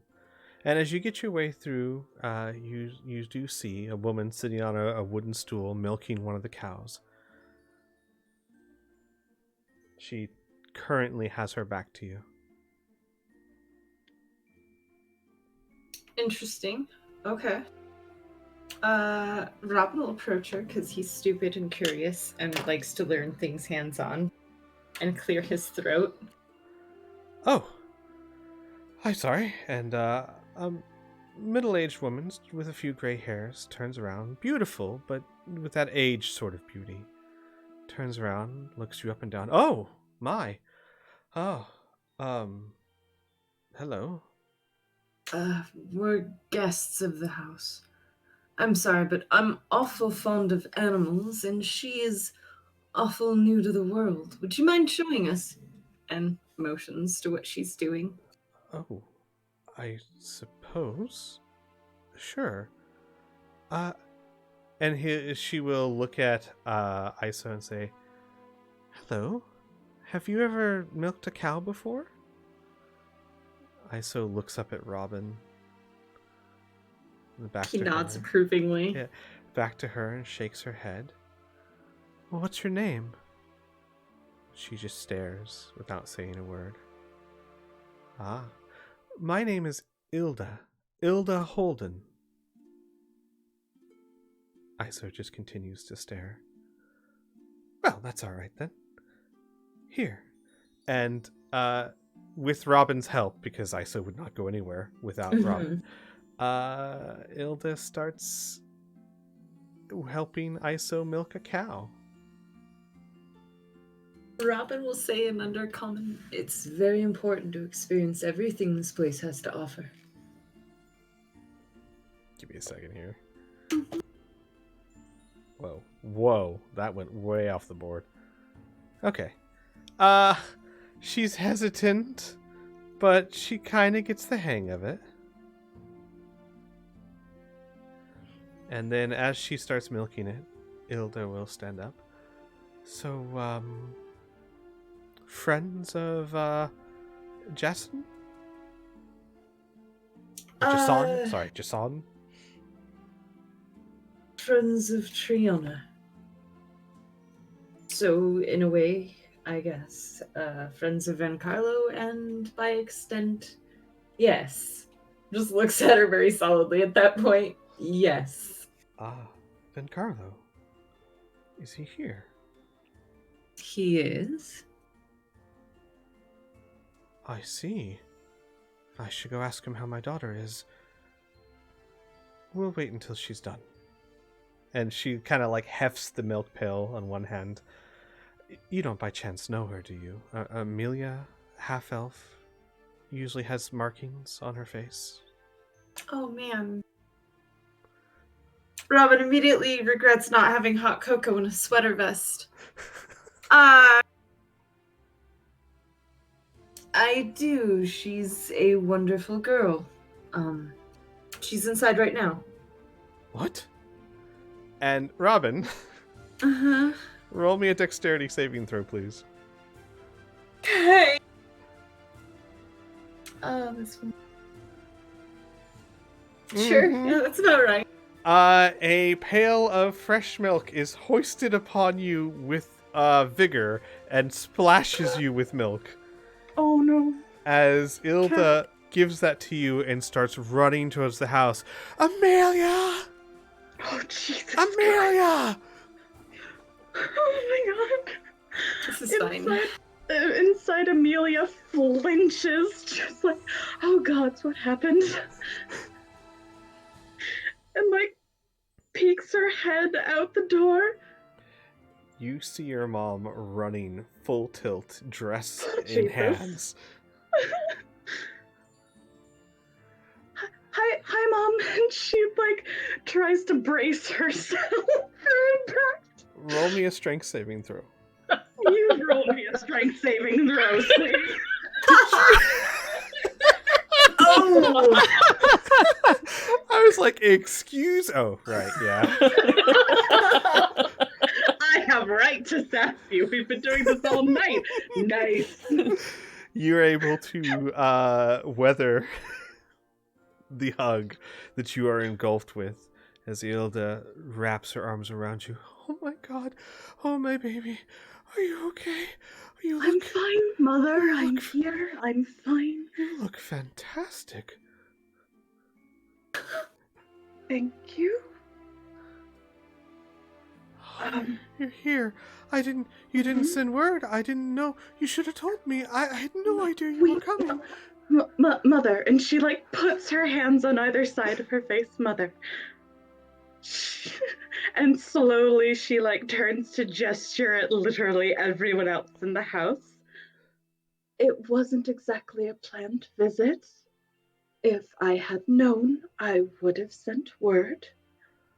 But as of now, I'm here. And so is everyone else. She gestures over to Shala and Rhea. Shala and Rhea, this is my mother. And Robin is here somewhere with Isolanda. Ilda is just looking at you, eyes watering, and then she just pulls you to her. Oh, my girl. No. And then pulls Triana, who's right there with the other arm. My girls. No. Could you do me a quick wisdom? Yeah, please, I could do queen? that. You're good. You're good. Oh yeah, she's fine. She's done enough crying these past couple of days, so she just like gently pats her back, just like, I'm here, mother. It's fine. I'm safe. As you're hugging, all of a sudden, her hands travel down to your hand and lifts it up. What happened? What is this? As your red, inflamed finger with the ring engraved into it. Are you okay? Oh. It's fine. I just slammed it in a door. Could you roll a deception for me? Oh my gosh. What? Just roll it. I'm rolling. Really? Oh, she can't even meet her eyes. She's Ilda, Oh. everyone in the room, you see Ilda's face go from absolute worry to absolute mother indignance as she takes Amelia's ear and pulls her by the ear to a chair Please. and Just- sits okay. her down. What Ow. happened to your It's- finger? Fine. It's just a side effect of a magical item. It's fine, really. The ear? Was that necessary? It is when you tell me lies. You guys, you could see like Triana's like unconsciously holding an earlobe. Yeah, as Amelia's holding her earlobe, just like, didn't want you to worry. It's fine, okay? We'll see about that. I'm glad you're safe. She'll give you one more hug, and then she'll slowly start walking over to Murray. Murray. And then just wrap Murray in a big hug. Oh, Mary gives her a good squeeze. Thank you for taking care of my girl. As best I can. Thank you. Then she kind of pushes herself back. Well, look at me. Oh, the drow! And she starts like running back into the yard. Robin, Wait, what? what you doing? You got a pail of milk half splashed on you. Isolanda's still just sitting there milking a cow. He prestidigitated himself clean. He has finished filling the second bucket. He has one in each hand and Isolanda on his back. And he's still walking around, letting her look at the chickens. Gotcha. He's clean and pack muling it, being careful with the milk. Right. Yeah, that's not necessary. I was gonna say maybe strength. No, I mean if you did this for like 20 minutes, I might make you roll something, but you're fine. He'll set down the pails if he gets tired. It's a good shoulder workout. That's all it is. Yeah. After several minutes, you see Hilda running back. Oh, I'm so sorry. I am so sorry. Oh, I must have. Oh, you're clean. Okay. Here. Hi. Sorry. And For the pails. and she'll take the pails quite easily, actually. And she goes, I am so sorry. I was a little excited. I forgot to ask your name. Yes. And he turns and will take a formal bow with his arms crossed over his chest. Robothrices Faintlabar. Right. Robothrices. You can call me Robin, like the bird. Robin. Her eyes went, Robin. Oh, the one Van Collo almost killed. Oh. He looks at the sky and like holds his arms out like, really? This is the story? He's telling it wrong. I almost killed him. This is... Never mind. He pinches his eyebrow. She nods almost as if like this is making sense. She goes, I see. Well, my apologies, Robin. It's all right. How was your reunion with your daughter? Good. Except I'm worried. She has something on her hand. Ah, yes. The cursed ring. Cursed? She starts marching back. Nope. He will go and try and intercept her.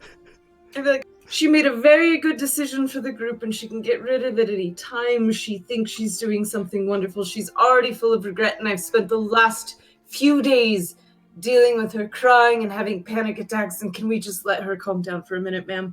Is that too much to ask? And he like drops on his knees in front of her holding her hands. Roll me persuasion with advantage because of the kneeling and holding hands. He's so mad at this. Robin's like, I said something bad again. 14. She looks at you. Hang on. There's something here. Narrows her eyes. You like her, don't you? We have a lot of 20 things in insight check. common. And he like looks away. It's just like, we have a lot of things in common. Fine. I will cool off before I go inside. He smiles. Oh, do you have any cats? I bet she'd like to see cats. I don't think Jason has any cats. You should get some. And nods to himself. I'll be sure to bring it up next time. He nods again. Wally disappeared. Keep going. He'll stand up and kind of dust off his knees, but keep hold of one of her hands and smile down at her and say, she's been through a lot recently, so go easy on her, if that's not too much to ask. I appreciate it. She kind of sighs. It's not. I can't imagine what she's been through. You swear she's okay? He looks at the house for a minute and then nods. I think she's going to be just fine. Yes. Okay. Very well. Robin? Therisis or something? It's a noble family name. Sorry. Oh, It's long. nobility. Well, would you escort an old woman back to the house? He beams and offers his arm. And you walk back to the house together. Inside the house, first things first, Anything the players want to do or initiate? Because I have so much to get through. Oh I my just want to make God. sure. I want to make sure I give you guys chances to. Squee. Mm-hmm. When Amelia was getting greeted and then chewed out by her mom, Ross slipped outside, Okay. and I was gonna go to sketch the chickens. Okay. So would I have seen or heard any of that? Ooh. Roll me a perception check. Robin quite noticeably on his knees. No. No. Holding No. one hand. You're sketching chickens. Cool. How good Chicken are chicken sketches? Chicken sketcher. Yeah. Roll me a sleight of hand. I thought it was a performance. Wouldn't be Oh performance. yeah. I'm sorry. Roll me. Well, what's your performance? We'll just take that 14 and add whatever. -2. Oh, So wait, still no, not minus. It's +2 instead of +3. Got So, you. so Got 16. you. So 16's not bad. Yeah, they're not bad chicken scritches. And she's like trying to make as accurate dimensions, so she's like measuring the chicken. Is this like Leonardo da Vinci that spent 10 years like drawing horses? I mean, it's what she does when Yeah. she's around animals. That's fine. That's Oh my cool. God, You're is she drawing. trying to design a flying machine after chickens? She's drawing a very nice, anatomically correct, dimensionally correct chicken to scale. Since we're arting, I'm gonna get a piece of wood while we're out there too. Gotcha. Good thought, Ross. Other players before I continue? Anything? Amelia has not moved from the chair which her mother put her down on. Like, I'm imagining her mom like sprinted off and she like starts to sit up and then stops and just sits back down and folds her hands in her lap and then like after a little bit just rubs her ear and winces. Got you guys. Give me 1 second. I really need a drink. I'll be right back. Oh my God. Why'd you lie to your mom, Amelia? It's Yeah, a maybe. reflex. She doesn't want her to worry. Like immediately I was like, where's Holly? Holly has words for you. She needs to tell you all about this. She's got lines for you. Oh my God. Oh, I'm gonna man, tell her. You haven't been there. She's been. Oh, it's the. Oh, there's gonna be so many conversations that are gonna be so bad. You gotta tell her. Oh, she's not looking forward to this. I mean, you might have kind of softened it with that, go easy on her. She's been having panic attacks for God knows how many days straight. Oh my God. Fucking natural 20 insight. Jesus Christ. Of course, Mom. Thank you for that. I am back. Welcome. Right. Blue is in the kitchen. Oh, gotcha. That's perfect because this involves another. Rhea, are you here? Yeah. So as all this is going on, what are you doing? Just in general. If children hadn't noticed the giant corgi yet, she'd probably make a show of going outside to just play with him for a while.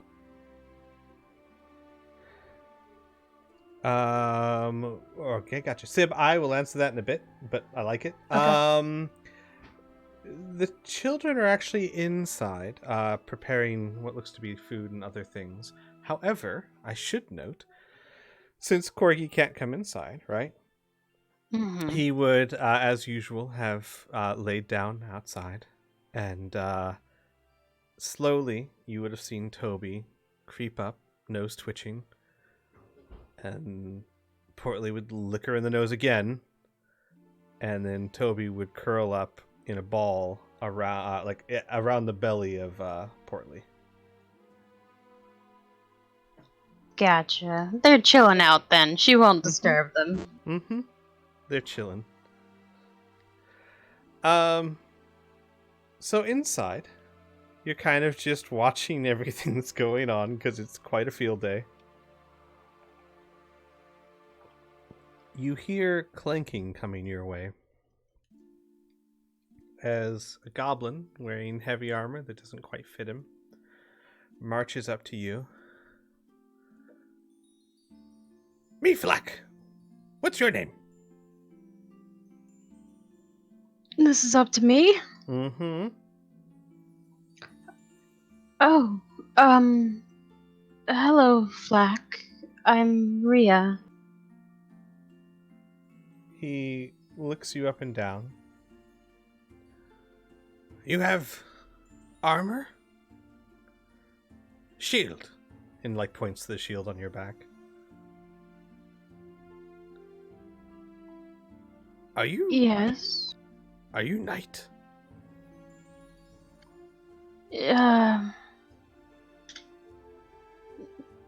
Yes, in a sense. I'm a paladin.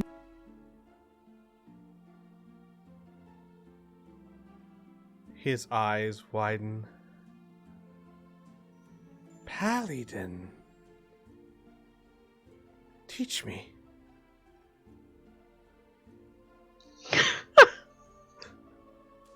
Gonna initiate the goblin. And he kind of stares at you for a bit and then shakes his head. I say knight. Not really knight. Don't know knight. Knight is more than just title. No, knight doesn't kill, just stab. But not true knight. You true knight? I could teach you what I know if you'd like. Flack nods vigorously. Flack was once coward. Flack did not like coward, so Flack chose knight. But Flack want to do knight good.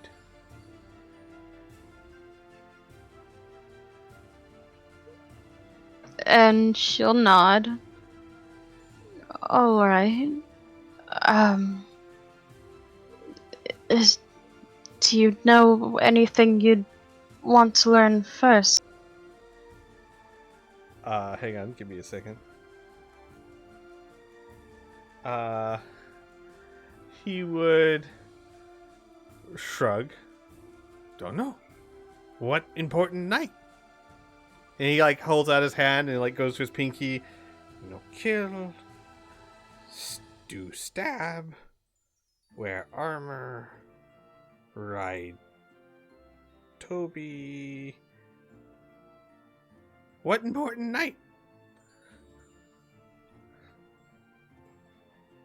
Oh, alright. And she will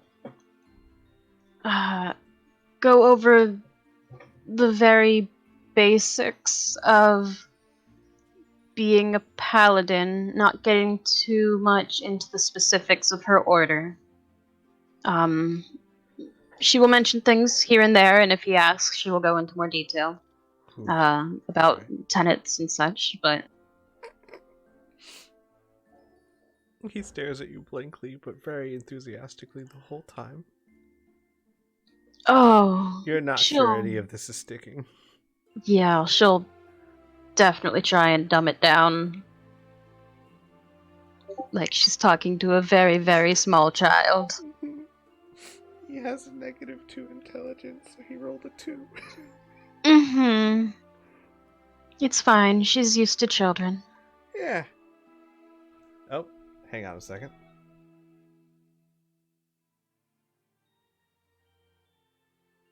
I'm gonna teach him to be a pally. One second. Absolutely. I'm being called. I'll be right back. Mm-hmm. Flack Gonna is such a initiate him good into boy. the order. It's gonna be great. It's amazing. I highly approve. Mm-hmm. Oh, what a good boy. Oh, this is gonna be great. I'm so excited. He might really appreciate keeping peace and order with the paladins.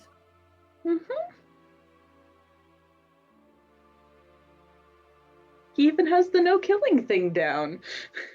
Mm-hmm. Just stabbing sometimes. Mm-hmm. It's okay. Oh my god. I feel like we earned this session. Just like lots of happy little coincidences and like reunions and stupidly cute moments. Mm-hmm. I'm sorry. What? Nothing. I need to step up my rainbow game? Is that what you're saying? Yes. Mhm. All right. Give us more cute, Squee. So, after that encounter, Rhea, he's very, very enthusiastic. Might take quite some time.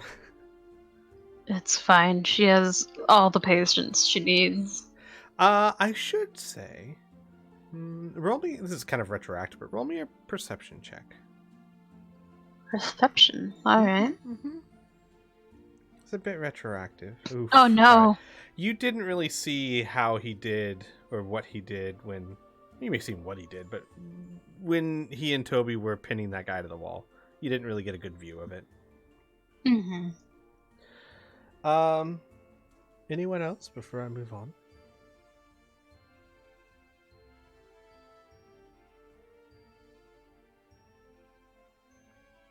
Okay then. Is everyone here? Should make sure. Looks Yep. like it. Okay. Yep. So after a few Robin, after a few minutes of Ilda storming around the yard just in circles, she kind of cools down. And even though she did say, would you escort her in, basically what that entailed was you walking her around until she was calmer. But she linked arms with you as very, like the polite lady wanting the polite gentleman to escort her, right? Robin, during this time, will tell an over-embellished tale on how he knew that Van Carlo was following him in the market the whole time, and that Van Carlo actually fell into his trap as he had noticed he was being followed and hid in an alley. And although Van Carlo attacked, he didn't really stand a chance. And like Robin really just totally kicked his butt, and it was fine. And they were both a little bruised, but they went for a drink and they've been friends since.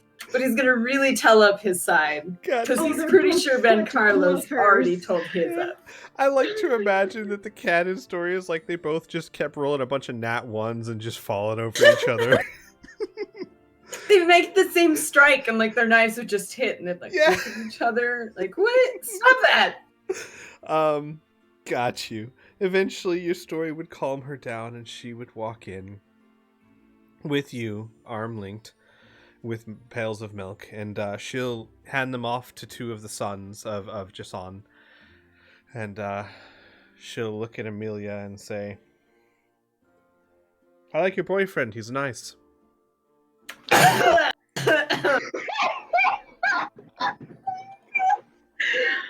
Wow. Oh, hang on, hold on, wait a minute. Oh, wow. Okay, so her face just goes bright red. Like, even under the foundation, it's just vibrant. I'm sorry, what? And Robin Triana's... doesn't correct her. hang on. I want to pull Amelia into the secret room real quick. Oh, no. Hang on a second. Yes, girl. Hey, real quick. I don't know if we've talked about this before, but would Amelia have maybe talked to Triana at all about Van Castrican being like her closest sister that's not alive? I mean, it didn't it didn't even really like occur to her until after she came back. That's So there true. would Yeah, be yeah, nothing yeah. there would be nothing to Got talk you. about. I wanted to verify before I had Yeah, a so reaction. this would essentially be like the first time ever, like, she doesn't talk about boys, so it would be Right. like, what are you Gotcha. talking about? Oh man, this is. I'm sorry. I'm not trying to push Robin, and we No, both know it's we're going okay. another direction. But I mean, That's appearances. All right, I'm picking you back up. I'll switch to sharpened rocks. What?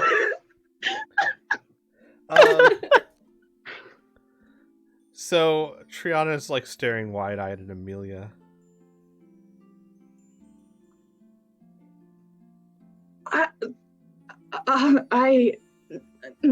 She just like stutters and looks over at Robin, just expression screaming help. Oh, I think that's my cue. Actually, I'm only interested in her, and and kind of shrugs and points to Amelia. She's picky, indecisive, deserves better than me, all of the above. I'll let you guys talk. The expression goes from help to what? Not helpful. No. So, oh my god.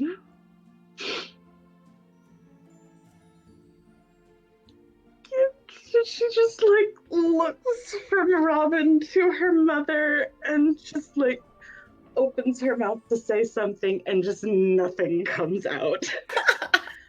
Ilda pats your cheek, puts her forehead to yours, and then stands up, starts walking to the other side of the room. Vincarlo, I like his tail better. Vincarlo like meets your eyes. He's just smiling. And Vincarlo will return the grin. With that, things settle down a bit as you were all invited to dinner. Which is a very simple dinner. Bread, milk, cheese, vegetables, some fruits, not many. Chicken, probably one of the ones that weren't being drawn. But you were all sit down around the table, and information is passed back and forth. I won't make you guys recount everything that's happened. My only question would be, as a party, what would you guys leave out when filling in Jason, Triana, and Ilda, and Flack, I suppose? Oh boy. Probably as much as possible.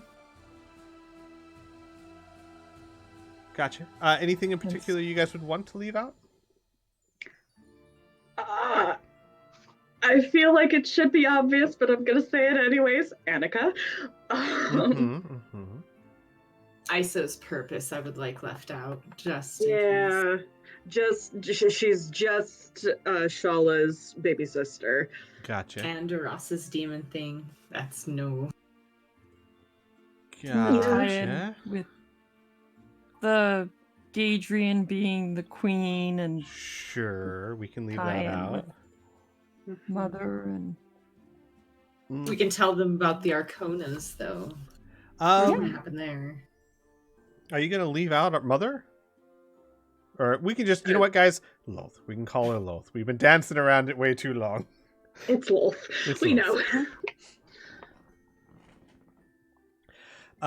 Because Vincarlo would press for it. He would basically say, we need information they deserve to know. I would say we should tell them about Lulth, but maybe leave the bit about Ross specifically being targeted. Oh, yeah. Yeah. Yeah. Oh, yeah. Thank And like, you. Ross is totally pissed her off. Jesus. Not once but twice. He's like you go up behind Ross and you're just like with the third finger across the throat. Got you. So after you guys account your tales, Triana would fill you guys in on what's happened here, though she has filled you in on most of it. They have been living with Jason for the past few months. Things have been incredibly quiet, as this is a quiet town. Jason is incredibly kind-hearted and also very capable, being an old adventurer of Vencarlo's. Turns out that Vencarlo and Jason were part of an adventuring party called the Blackbirds. Everyone who would like to can roll me a history check. Squeak, could you roll one for me, please? I can do that. You're proficient in everything. Not quite. Just the smart stuff. Well, I said proficient and everything. Everything. Rhea, Ross, Robin, Amelia, Mary, all of you. Okay. All of you, to one degree or another, have heard of the Blackbird adventuring party. They weren't famous like the Valentines are famous, but I mean, adventuring parties that do good deeds do get passed around in bard tales and taverns. And, there seems to be a to-do quite some time ago with a troll king, probably a good 35 years ago. There was so the tale goes, a troll king rose up down south of Corvosa, and the Blackbird adventuring party was responsible for defeating its hordes. But it seems that now there's only two survivors, Jason and Vencarlo. Triana has already, of course, explained her and Flack's extracurricular activities. Extracurricular activities that Ilda is well aware of and does not seem to approve of, but also, having gone through this with Amelia, has given up trying to stop her foolish daughters from doing foolish things. If I tell her don't, she's just going to keep doing it and I'll never know about it.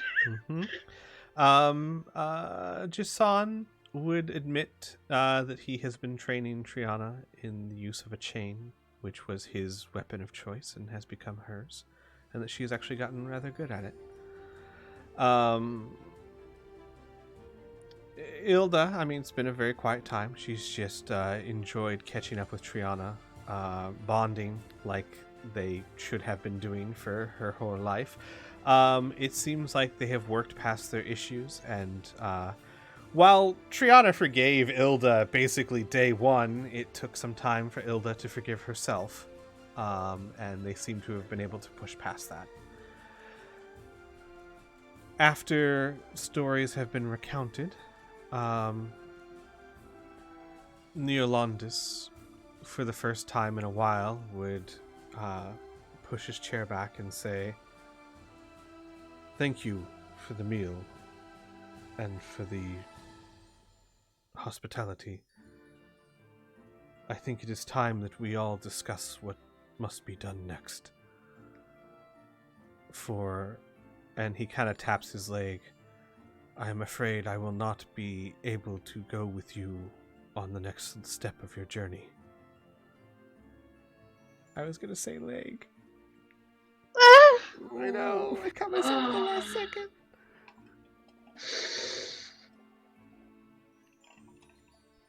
You almost gave him a sense of humor, Squee. Neolandis does not have a sense of humor. And he you will... wouldn't even be able to come with us on Portly? He shakes his head. The journey to the Cinderlands is not the easiest, even with mounts. And I need to heal. I would only slow you down, and if you were attacked by raiders or worse, I could get one of you killed. I will not. Besides, you do not need me. Only my information, what little of it I can give. And Jason says, "Well, we have plenty of room. You can rest here until you've recovered." And Neo nods. "Thank you. I appreciate it. It is also important that who I really am be kept." And Jason holds up a hand. "Don't worry. Vencarlo and I are very good at keeping secrets." Carlo steals a glance at Robin. Yeah, he actually mutters, like, what really happened? And Neolandis will say, I've spoken of this before, but perhaps a quick refresher. Gadrian Lamb, a crime lord of Corvosa, found his way underneath the citadel and through ill fortune found a very powerful artifact, the Fang of Loth. A piece of her, an actual piece of her, turned and shaped into a crown.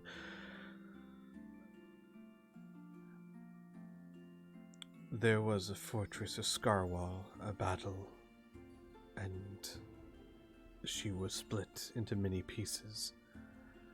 I do not understand the details, nor do I know the full story, as I was not a shaman or a story keeper. But I do know, according to the legends and tales, one who holds the Fang of Loth is invincible and immortal, almost a demigod unto that of Loth herself. But we have some small fortune in that it was Gadrian, a decrepit old man, who found the Fangs of Loth, and for whatever reason, be it desperation or some other purpose I can't fathom, Loth decided to bond with him. And as he says that, Vin would look at Robin. Robin, you know more about this than any of us. Does that seem likely? I always heard that Loth wasn't particularly fond of non-drow. No, it doesn't.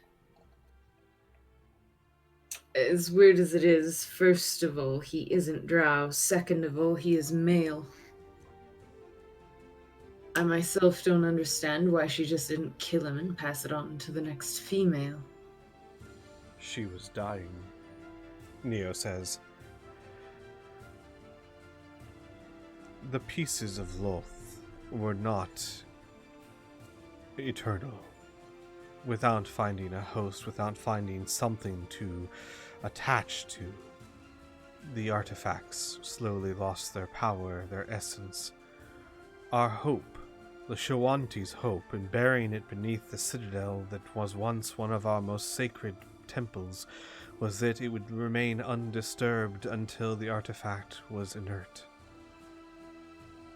It is very possible that Loth attached, grabbed, consumed Gadrian because she had no choice. What strikes me as more curious, as I did not have time to learn, is why she hasn't left Corvosa. Yes, taking over as Queen Iosa is a smart move, it gives her immense power, but if what you say is true, Robin, why would she not return to her people?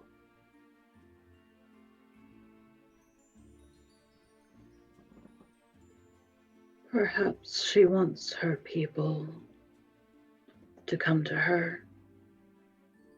From what we've seen, she's replaced most of the Grey Maidens with drow.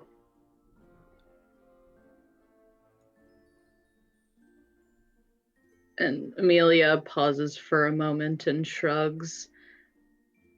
I would think that to such a vengeful being, retaking the place that was her prison for so long as her own throne, would have something of a sweet irony to it.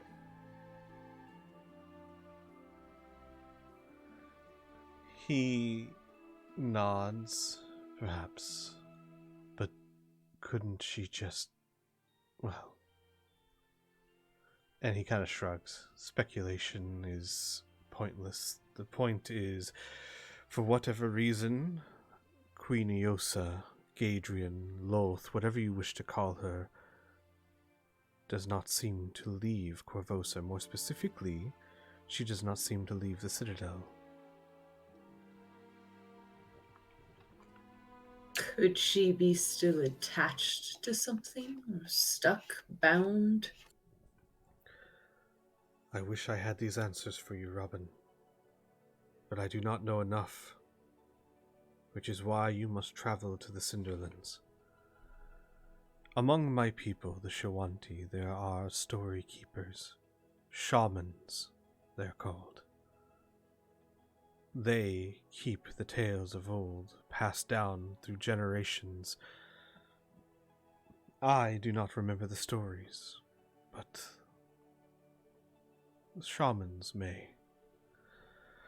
If there is a way to find out how to defeat the Fangs of Loth, surely they would know.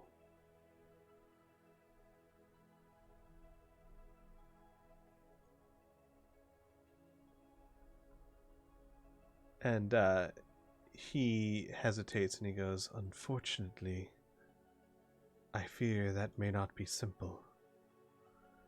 You see, the true story keepers are the Skonquois. Skonquois is a tribe of Shawanti who are renowned for knowing and keeping the old tales, but they are also the most remote and the least fond of outsiders. Finding them will not be easy. Instead, I suggest you hunt and search for the Lin Qua. The Clan of the Moon, they are called. My tribe, my people.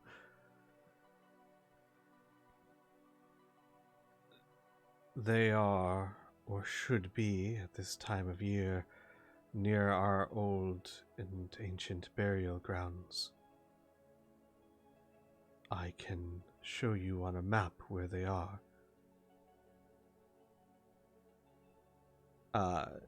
Oros, you would know where they are even if you've never been there yourself.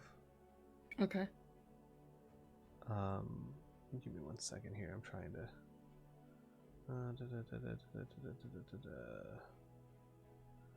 Trying to find the name of it.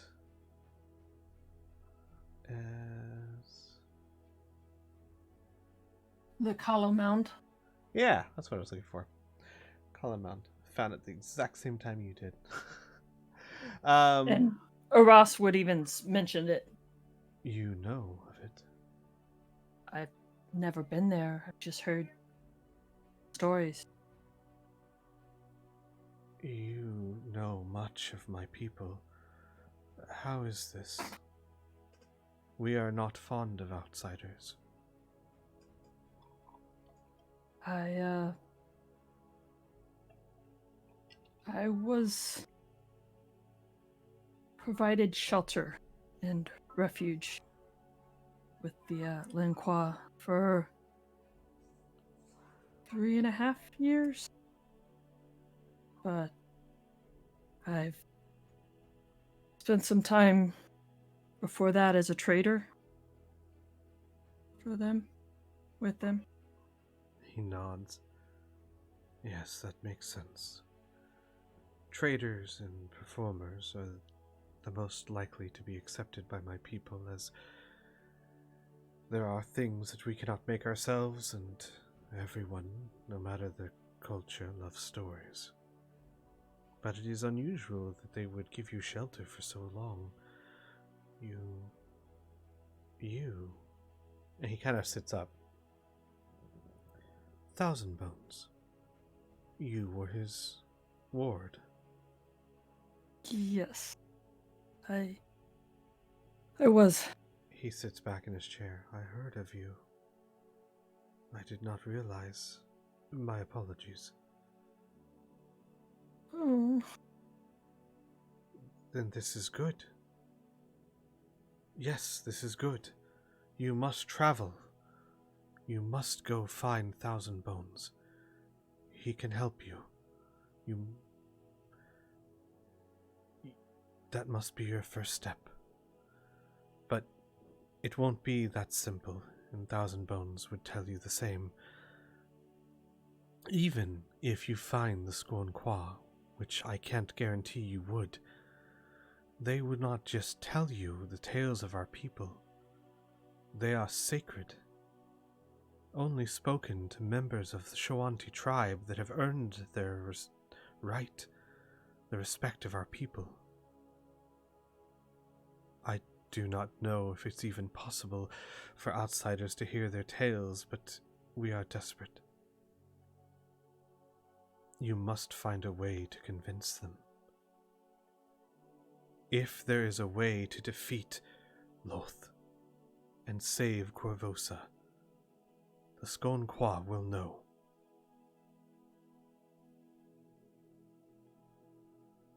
And I fear that you must hurry. Isolanda can only be kept from Loth for so long. It does my heart good to see how much you care. But time runs out.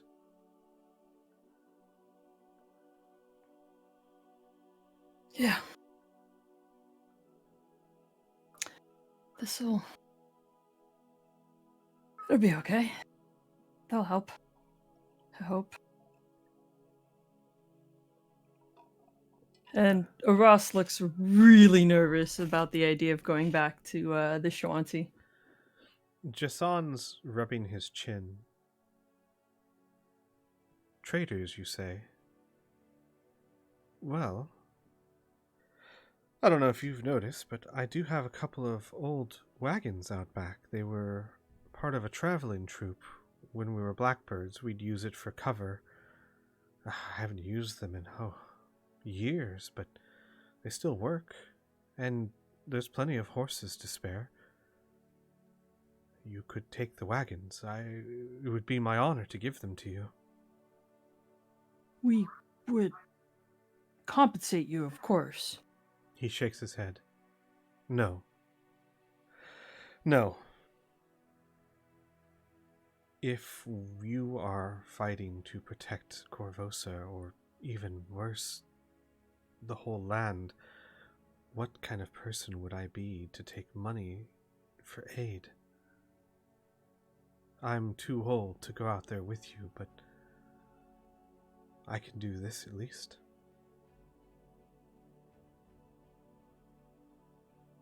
I'm very thankful. We really appreciate it. And I mean, we appreciate you He nods. taking in Trinian. They have been a blessing on my house.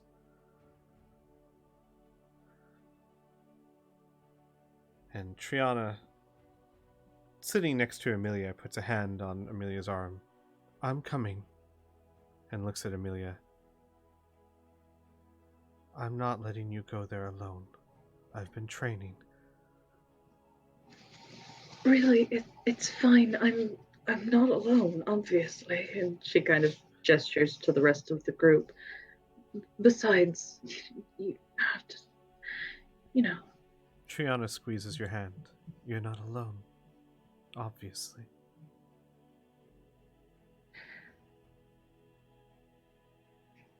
Oh boy. It might be good. As Amelia's turning this over, Ross will mention it might be good for you to have some family around. And, of course, that means Flack will be coming. And you look over, Flack's, unconscious, wide mouth open, soft snores on the floor. Mm-hmm. Oh my god. She opens her mouth and then closes it and then opens it again and nods. There's,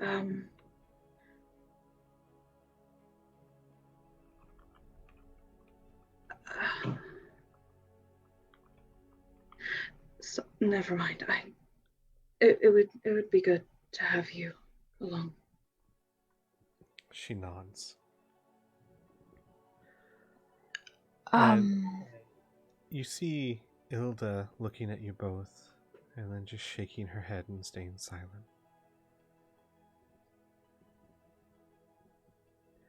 Sorry, yes, Ria? Oh, just, she would speak up.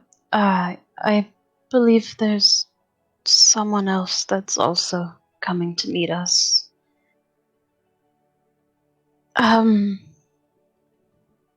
Claire might be on her way, more or less. To here, right? Claire?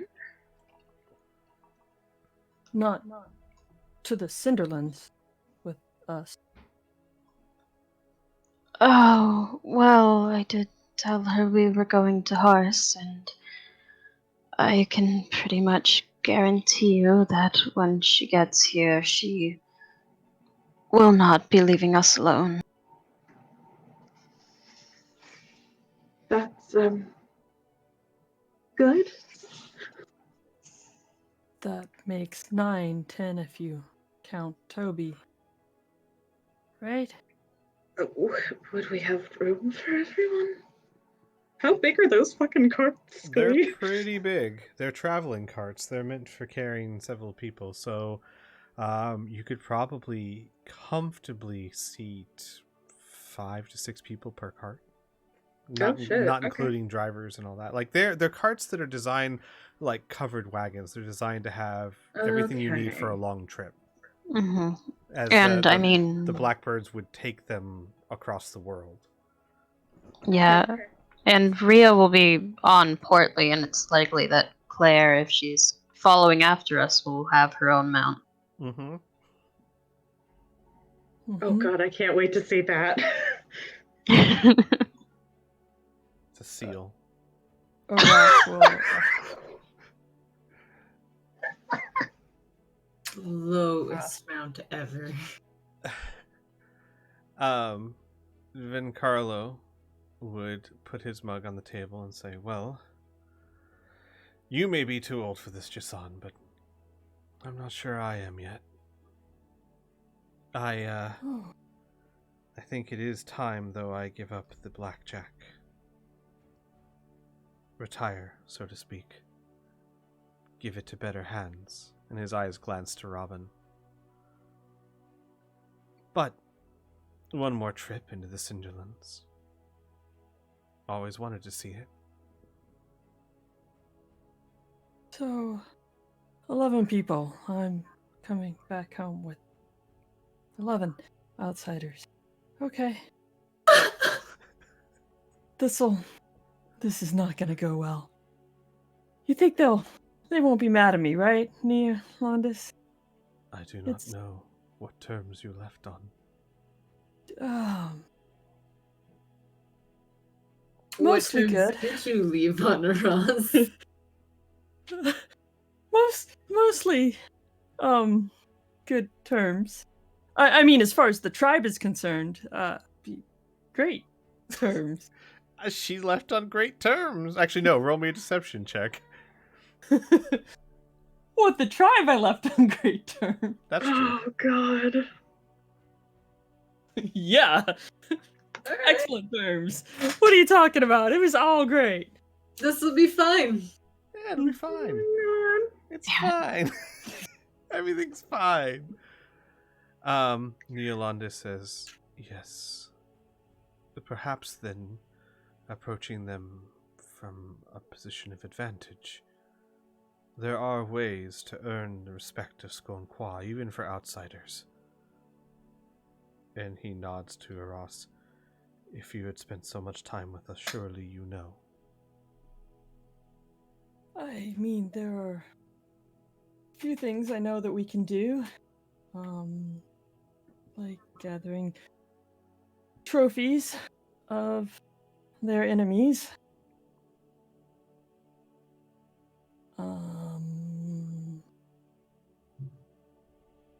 And monsters and denizens of the Cinderlands. "Powerful ones," Yolanda says. "The Shawanti are warriors.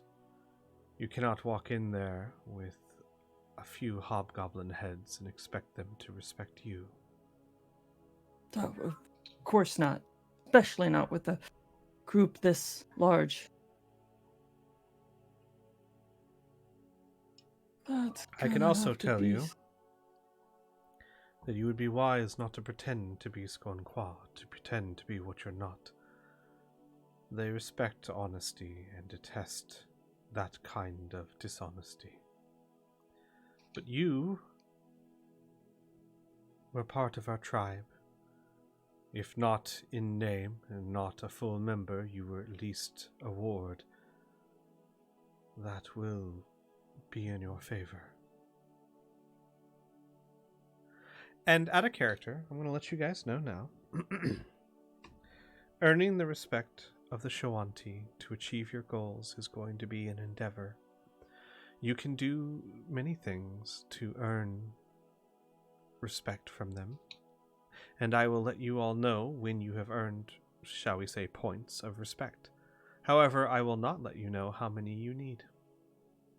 I will also let you know if you lose them. And first things first, or Ross, I will let you know. Your previous relations with the Shoanti, even though you may have had issues, you left on good terms with the tribe. You weren't lying about that. That immediately gets the party 1 point. Oh, okay. Getting That I left on good terms, not that exactly. Not that You about were it, not okay. you were not a member of the Shoanti. You were not considered a Shoanti, but you were a guest and learned many of their ways and respected their ways and did not dishonor yourself, and that earns a point if you were to encounter them. You would also know that hunting down strong trophies, as in true threats to the Shoanti, powerful monsters, with high CR ratings, basically, just to say, mechanically speaking, can also get you points of respect. And then, of course, there will be many other opportunities. Mm-hmm. I'm sure everyone has their own special traditions. And trials and rituals and tribulations.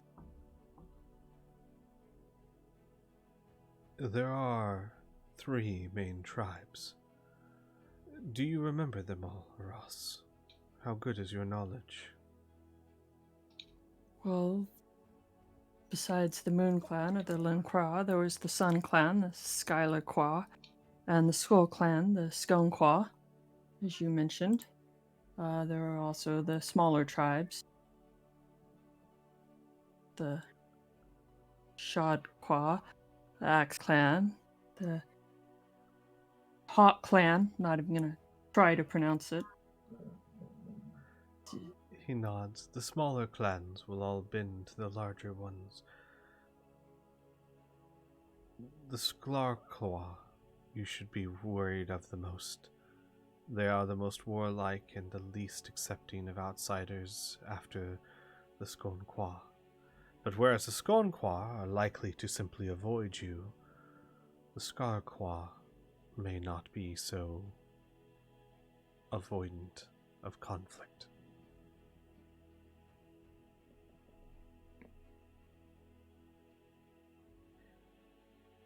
I wish I could tell you more, but to tell you the traditions of our people would take more time than you have.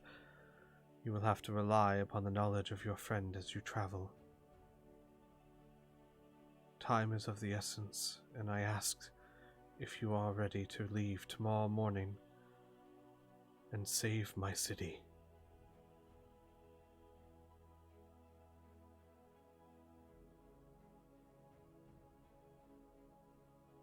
Mm-hmm. And Ilda says, so soon?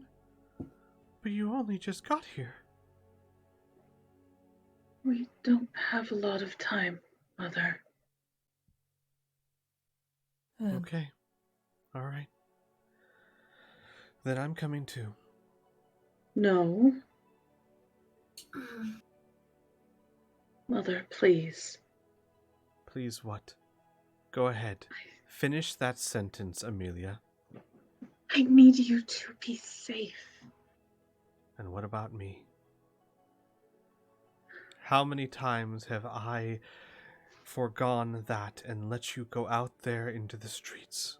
I can protect myself. I have magic. I have friends who are warriors who can help. And I am a mother who cannot watch her daughters go off again. I can't. I've done it too many times. I'm not a warrior. I can't fight. But this is going to be a long trip. I can cook, and I can clean, and I can mend. I can pull my weight. But I will not sit here for more months wondering if my daughters are alive. You cannot ask that of me again. Oh, boy. So there was something I saw at Baboom's that might help at least be able to communicate every day, and that way you could know how Amelia was. Aras, the look Ilda is giving you is Oh, just no. cinders. Ross just kind of trails off. You've activated the mom look. Oh no. From the base of the table, Mary will speak up. Ilda, I understand. And all of you know, she absolutely does.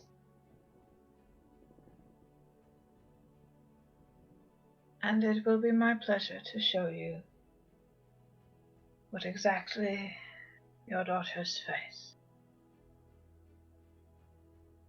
Miri, at first, her eyes turned to you as you said that, her probably expecting it to go a different direction. And as you finish, her eyes soften, realizing that you truly do understand. And then she nods. I won't slow you down.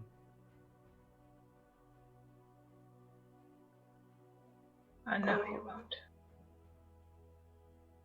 Amelia looks over at Mwiri, eyes wide, just horrified, and she stands up from the table. I need some air.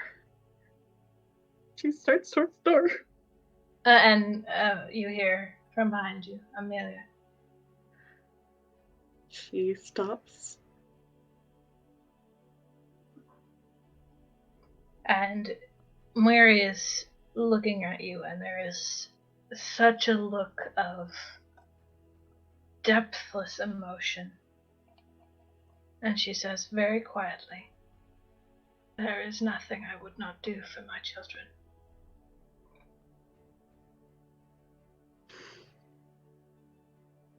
She does not answer. She just looks from you down to the floor and then starts back towards the door. That's my cue. And Robin gets up and follows. Oh, you're not helping! Oh my god. He follows, and Triana looks after and then turns back to the table. I knew it.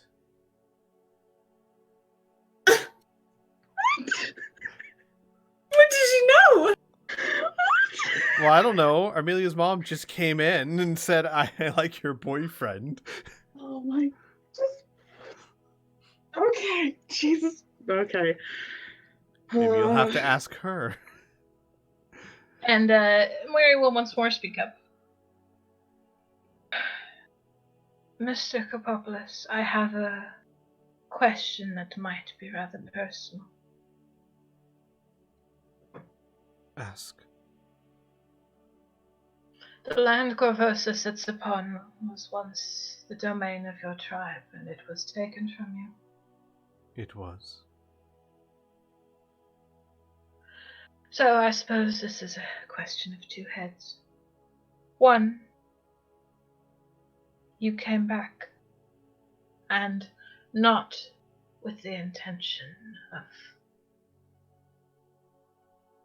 shall we say, uprooting what is already there, but of just trying to keep it in check. Why? He takes a deep breath. My people are dying, Muri. We are squeezed between the great nations of this world, Chiliax and Corvosa and others. Our lands grow smaller and weaker. Our way of life is fading. If we are not careful, our own pride will be our downfall. The Lin Kuei understand this, and we understand that survival is dependent upon coexistence. And while my people may not always act upon this belief, many of us try our best. I gave up my life with the tribe to try and act as a bridge between our people, between Corvosa and the Shawanti. I worked for many years to prove myself, to get close to the rulers, to perhaps be that bridge.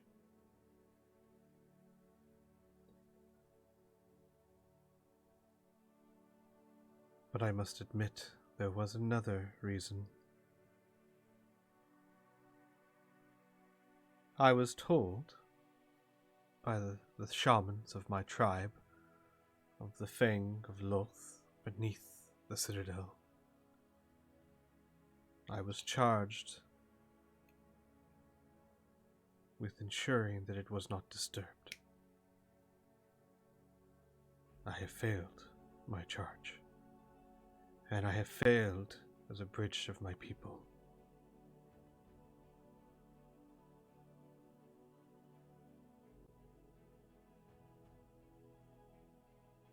The only honor I have left is denying Loth what she truly sought.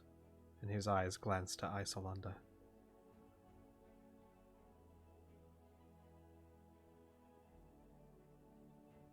If we go to the Shawanti and we learn how to destroy the Fang of Loth, then you wouldn't have failed. Yes, this is true. And I pray to the ancestors for your success. I will do everything I can to make sure that happens. He nods.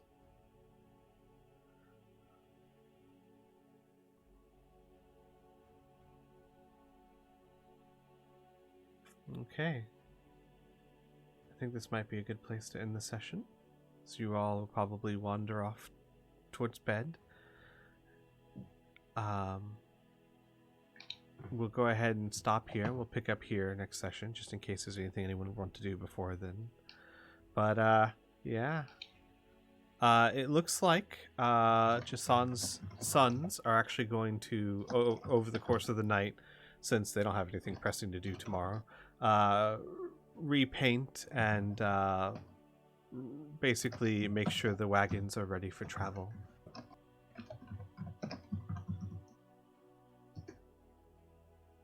Yay! All right. Well, everyone, thanks for watching, and we'll see you guys next time. Okay, bye. Ta-ta! Bye. Bye-bye! Bye.